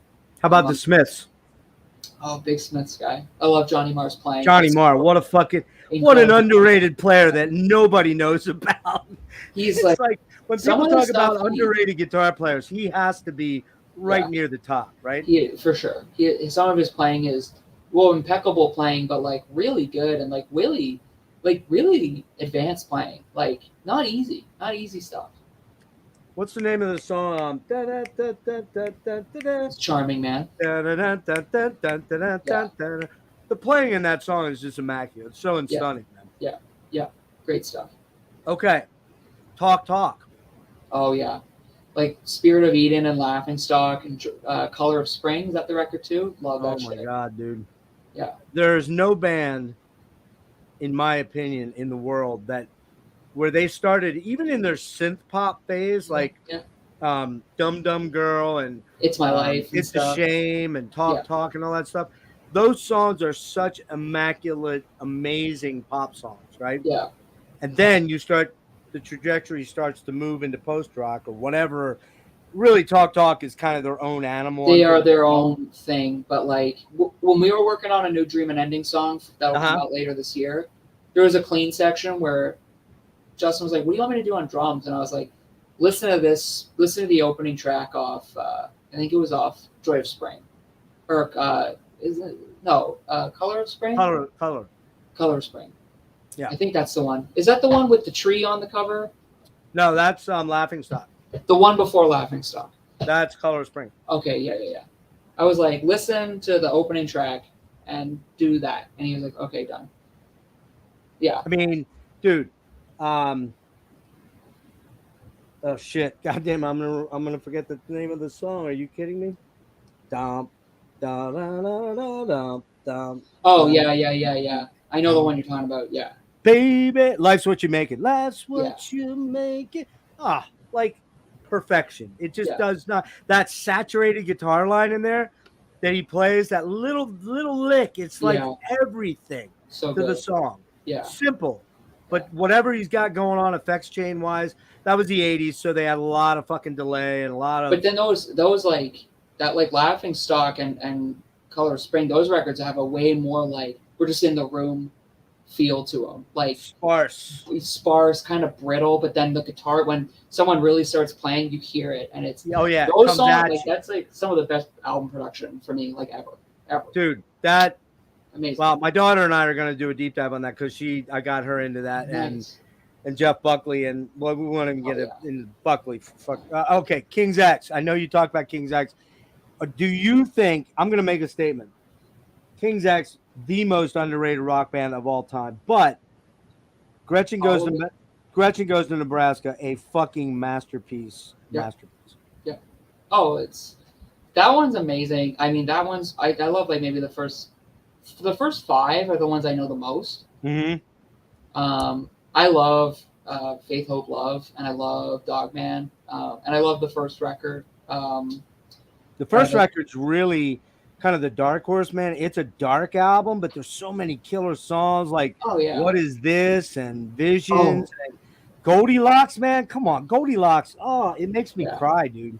Makes me cry. But that record and Gretchen is fucking incredible. Oh my god. And Gretchen, Pleiades. Is there a more mind fucking song than Pleiades? It's like so I good. love meeting people who love that band because it's like finding a long lost friend or something where you're just like, you like this thing that I feel like nobody else in my life likes, and you're just like. I interviewed Doug back in December, and one of the sweetest guys. And I'll tell you a strange, quick, funny story there.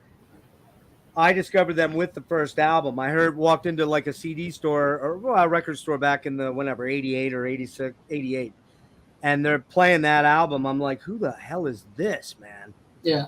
And he's like, oh, it's this band King's X. I don't know. I hear they're a Christian band. I'm like, I hear Christian right away. I'm like, oh, fuck, man. I'm like, well, let me check it out. I started listening to it. I'm like, I don't care if they're Christian. I'm taking it home. Because it's got like King is coming, And that album is just So damn good, man. So The damn. the second Dream and Ending record has a King's X quote in the liner notes.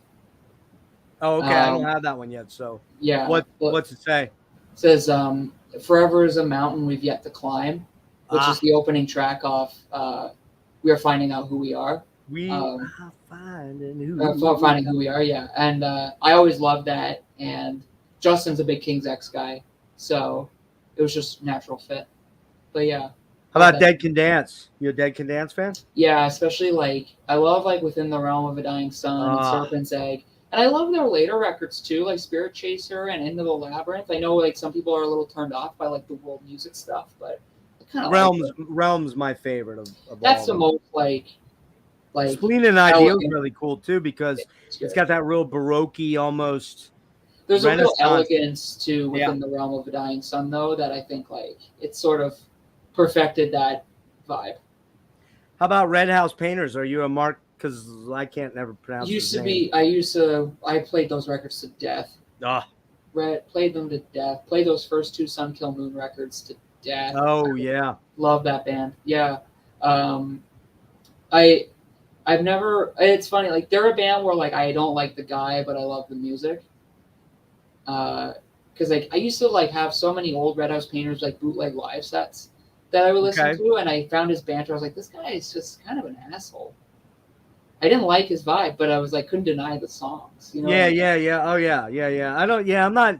I never really delved deep into him, the person, so I don't really know much Good. about him. Keep it that way. Okay. Couple quick more ones here. Well, you mentioned This Mortal Coil. They Yep. have 3 albums, right? I think there was 3, right? Yeah, Filigree and Shadow. The second one is my favorite. Oh, that's your favorite. Okay, That's what's my the favorite. third one called? It's Blood. just It's called Blood. Blood. I like that one a lot too. That one's And they really do that good. cover of Tim Buckley, "Song to the Siren." Oh. That's on the first record. Yeah, it's amazing. It's amazing. How about Cocteaus? Big What's fan? your favorite? Big fan. Oh, my favorite is probably. Oh, I'll probably take the basic answer and say Heaven or Las Vegas. So do I, man. That first one I song. heard. Oh, Oh sorry, my called Funk. So good. God, it's so good, man. I love Bluebell Null, and I love Yep. Treasure, and I love what's the other one that's really good? Victoria Land is a really cool record. That's like a really good I mean, nighttime. all of record. it's good, but it's like, yeah, it's How about Are you familiar with 10cc? Did you ever get into them? So I'm not super familiar with 10cc, but Godly and Creme. Godly and Cream. I was going to ask Yeah, you. Yeah, the yeah. record they put out in the '80s that has "Cry" on it, Cry. Oh bro. Have you ever seen the episode of Miami Vice where they use that song? no, And I haven't. No. it's an episode from like 3rd season, and it's the episode that has Ted Nugent in it, Oh, and geez. they use "Cry" in like a shootout scene, and it's fucking awesome. Perfect. Oh my god. So Well, good. you know 10cc. You know the song, right? I'm not I'm not in enough. love. Right? Yeah. Have you ever watched the video of them in the time frame, in the era, putting that together and the multi-tracking of that Big Boys Don't Cry part? No. Bop, bop, bop, Yeah. bop. Dude, you got to find that on Okay, YouTube. I'll find okay. it and send it to you. It is mind-blowing. It's like right up Please. there with Alan Parsons doing all the sound effects for like time and Yeah. it's Awesome. just so cool. Okay, That's another one. Alan Parsons. I saw you were playing that the other day. Pyramid. I love Pyramid. I love I Am Turn Up a Friendly Card. Turn of a Friendly Card. Really good album. Yeah. Such good And stuff. of course, Tales of Mystery and Imagination. That's the Yeah.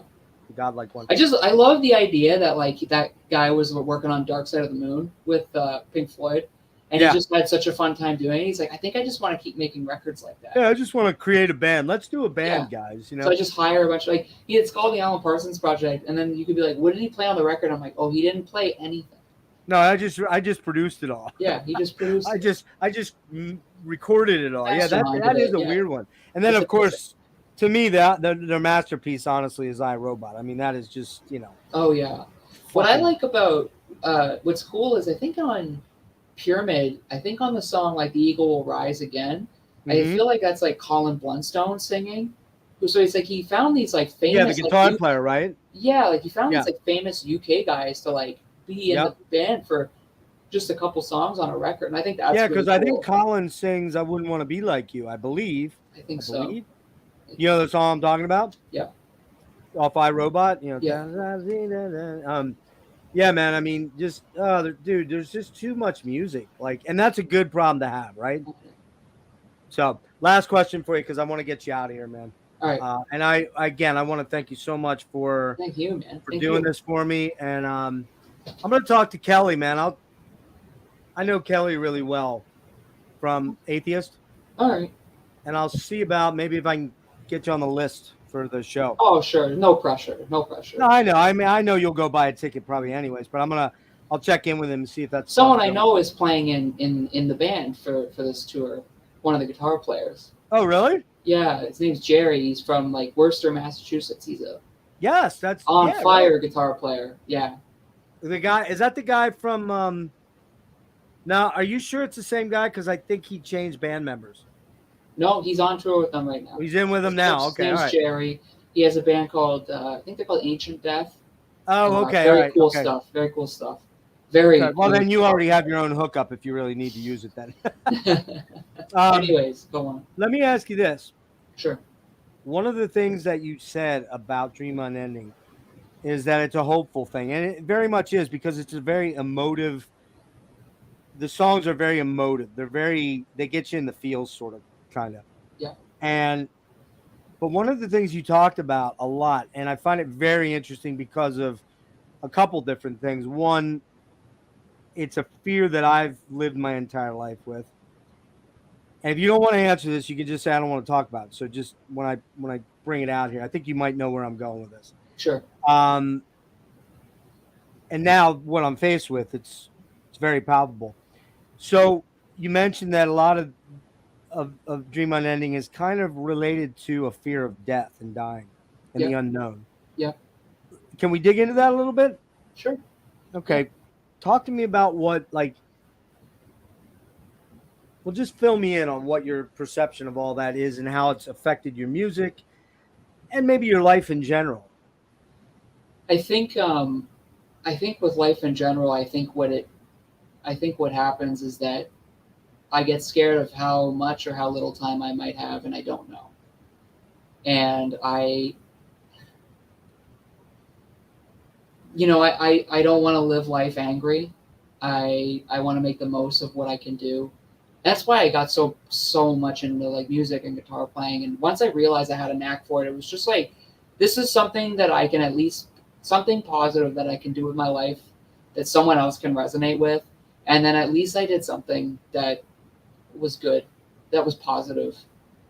And I really strive for that. I just don't have a lot of room in my life to feel like down anymore, or like I don't want to feel down, and I want to feel hopeful for things, and not like the world at large. Like I can't solve those problems, but just like the daily life of like getting up and feeling good and knowing that like looking for a win and every day, no matter how small it might be, and not focusing on the negative, not coming home being pissed about, this or that, but just trying to find like, oh, what was the nice thing that happened today? Like what was something I did? And if I feel bad, it's like, well, I can just do something constructive and feel better. And like, I love running. Like I like going for runs. It's a great way to turn my brain off and then just feel like, again, just like surrender to the moment. And what I notice is that when I put those feelings out in Dream Unending, it's very raw. It's a very vulnerable feeling. And people really resonate with that. I think like I get a lot of like positive response from Dream Unending, especially people are like, I've been going through it and this was like a big help. And that's amazing. It's a cathartic album in a lot of ways. You can for sure. You can listen to it and kind of feel like you're unloading a burden or something. And I guess what I was getting at with the fear of dying, because I've had that fear all my life. I had a vision when I was in my teen years, I was going to die by 28. Oh, and then I watched my grandmother die of cancer and my grandfather died very young, 66 or 7 and 70, which is pretty young, right? And so watching them die in teen years, I was kind of bombarded by the death thing, the specter of death, right? Oh yeah. And it really manifested a lot with a lot of anxiety for me for a long time. Oh yeah, for sure. Which for a while I controlled with medication, which was not a good idea. because that's just band-aiding it, Yeah. to a large extent. Yeah. Don't want to misconstrue. No. But for people that may be watching, I'm not shitting on medication. I'm just saying, for me, it turned out to be not a good idea. I'm For not sure. judging anyone else if they No. need to go that route. So, but I guess what I was trying to get at was like, did you have a chronic fear of death, or do you have a chronic fear, or like in the past, or 'cause it I sounds like you're kind I of resolving a lot of that I now, but used to be very terrified of it. Like I couldn't talk about it. Couldn't talk about like what happens. Like I right, couldn't do it. I just would spiral really hard. Not so much now, but I also like, I don't subscribe to any like faith or religion. And sometimes I wish I could. Like I am very envious of people who have faith. mm-hmm, Like the people in my life that are good people that believe in God, because I think there's unfortunately the majority of them are not the majority, but like the ones that take up the most real estate in people's minds are the ones that are whacked out, right? But the everyday person who just like is a believer and like I'm sure that's like probably meeting like Doug from King's X or something, right? Like just these people who are believers, but it doesn't come with all this political bullshit or whatever. it I doesn't love come with all the trappings of exactly. I'm holier than thou. Yes, You yes, do what I say because yeah, this is what God says. yes, Nobody exactly. knows what God says. No, Nobody.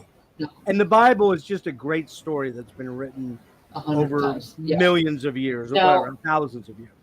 but I love talking to people in my life about that stuff. And like, I got into writers like Khalil Gibran and I read like an Eckhart Tolle book that like The Power of Now and just sort of like changing your like mind, like your perspective and like how you look at the world and how you look at life and living in the moment and like just being present. Right. And I really do believe in that stuff. I'm not one to really dwell on the past because you can't fix it. You can only move That's a good forward. one. And I think that Dream Unending is very much about that. It's about like sort of like, you know, uh, how do I explain it? But like, I always try to say something with Dream Unending using like, so each record has like a spoken passage. Mm-hmm. And I think the first record, it's really getting across that like this is not it. Like this isn't the end. Like there's an essence in us that is eternal. I think I do believe that, and I I think I get some comfort and clarity out of that. Uh, I think there are things that we cannot explain in the world, in the universe. I think there's like the things we don't see. You know what I mean? But some of us have had maybe paranormal experiences or just otherworldly experiences where you're just for a moment you're like, there's something that we don't see, or there's something more to this, like, and so then like the line is like I live the same dream you live, for the dream is unending, and that's sort of like about just life being forever. So it's a metaphorical sort of Yeah, thing. Yeah. yeah. And the second record, I think there's a spoken section that is just sort of about like, like every day is a new day. Like every day is like a new day to win or to fuck up or whatever. But like it's okay because like there's always tomorrow. You have to keep looking forward. Like you sit there and you dwell and nothing. Maybe something good can come of it, but for me, nothing good comes of it. Like it's more good for me to be constructive and to push myself and to find the things that bring me joy and to just knock them out of the park. You know what I mean? Rick, Like I wants love to know if you get into astrology at all. a little bit. Like I know that when I tell people that I'm a double Sagittarius, they're just like, "Oh boy," and like I don't really know what that means, but I don't. I read it a little bit, but I don't let it define me either, because I don't want to be like I do these things because of the month I was born or anything like that. But I also don't want to knock it out of like I don't want to knock its validity or like what it means to people, because I definitely do read into it for sure. Of course I do. Of course I have. But yeah, So, anyways, I guess for me, like I just try to make the most of my days, and that brings me comfort.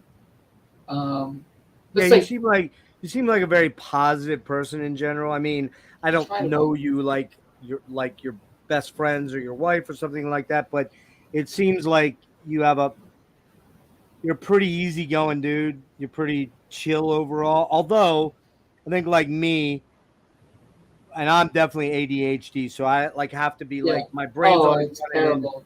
the hamster wheel constantly, but I don't do any drugs to chill it out because it wouldn't be me then. Then I'd Right. be like Right. something different. And Right. so what I tend to do with my ADHD is hyper focus it on things I love and am into, right? Yeah. Like you, I think probably, Oh right? yeah. Yeah, And like I love songwriting, so I write songs. I love playing guitar, so I play guitar. I take lessons, like I do oh, it you're all. taking lessons now? Oh, I've been taking lessons with Kevin for about a year and a Oh, I didn't half. know that. Yeah, yeah, yeah. He's a real big positive impact in my life because it was sort of like the confirmation that it's like, oh, the ceiling that you think you have to playing, like we can push that up. Like there's so much growth for you. Like He's such a fucking awesome dude, man. he's amazing. Um, He's an amazing guy. Yeah. yeah.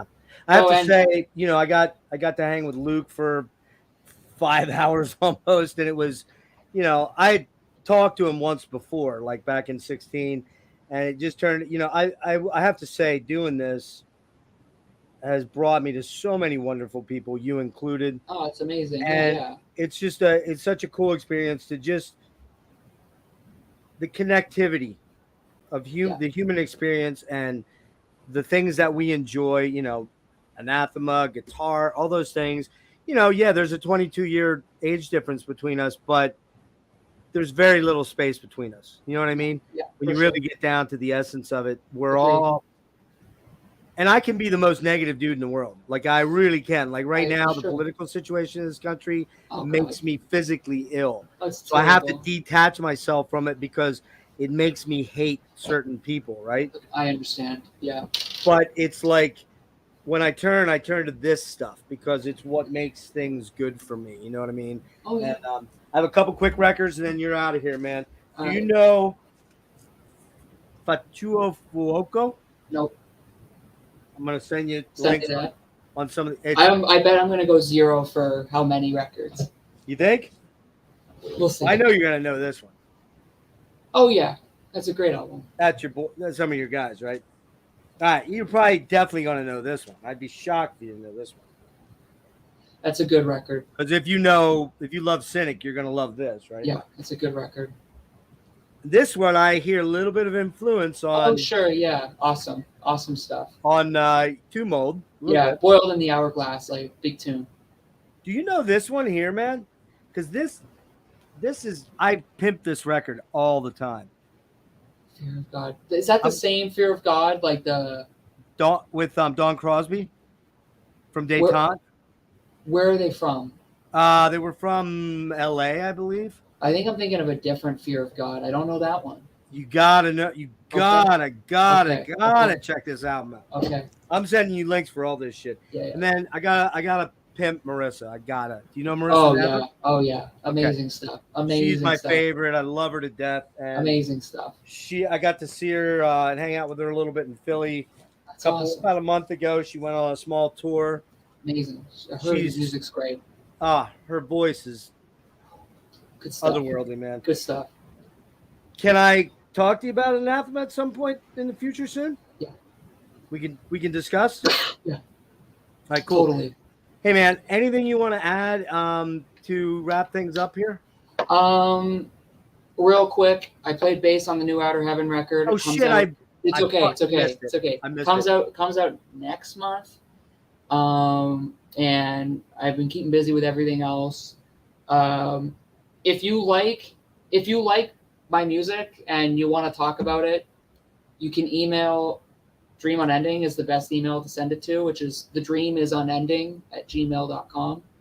You can talk to me about any band stuff.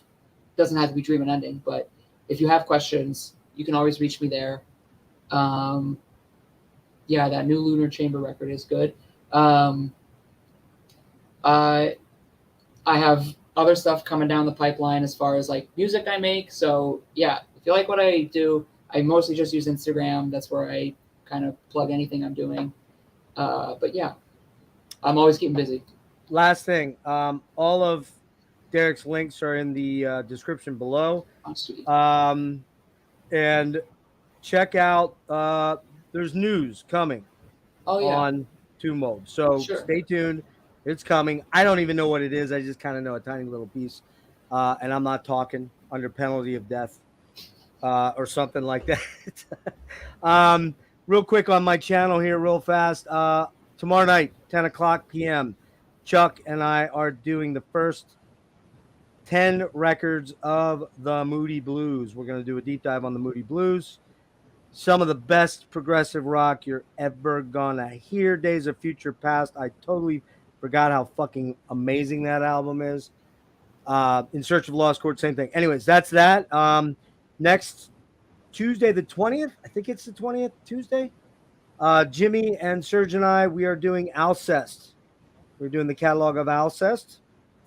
Beyond that, I probably shouldn't get too deep into it. Yeah, I think that's all I'm going to pimp for tonight. So, Derrick, hang on a sec. I'm going to sign off, and I just want to say good night to you real quick. Yeah, for sure. You guys, thank you so much. We had 20-some people in here tonight. That's fantastic for a weeknight. Shows that you are a pretty popular dude, man. Just saying. So hang on a minute. Thanks, everybody that was here. Rick, Cody, Nick, Andrew. Thanks. Maya, thank you. See you guys. Logan, see ya.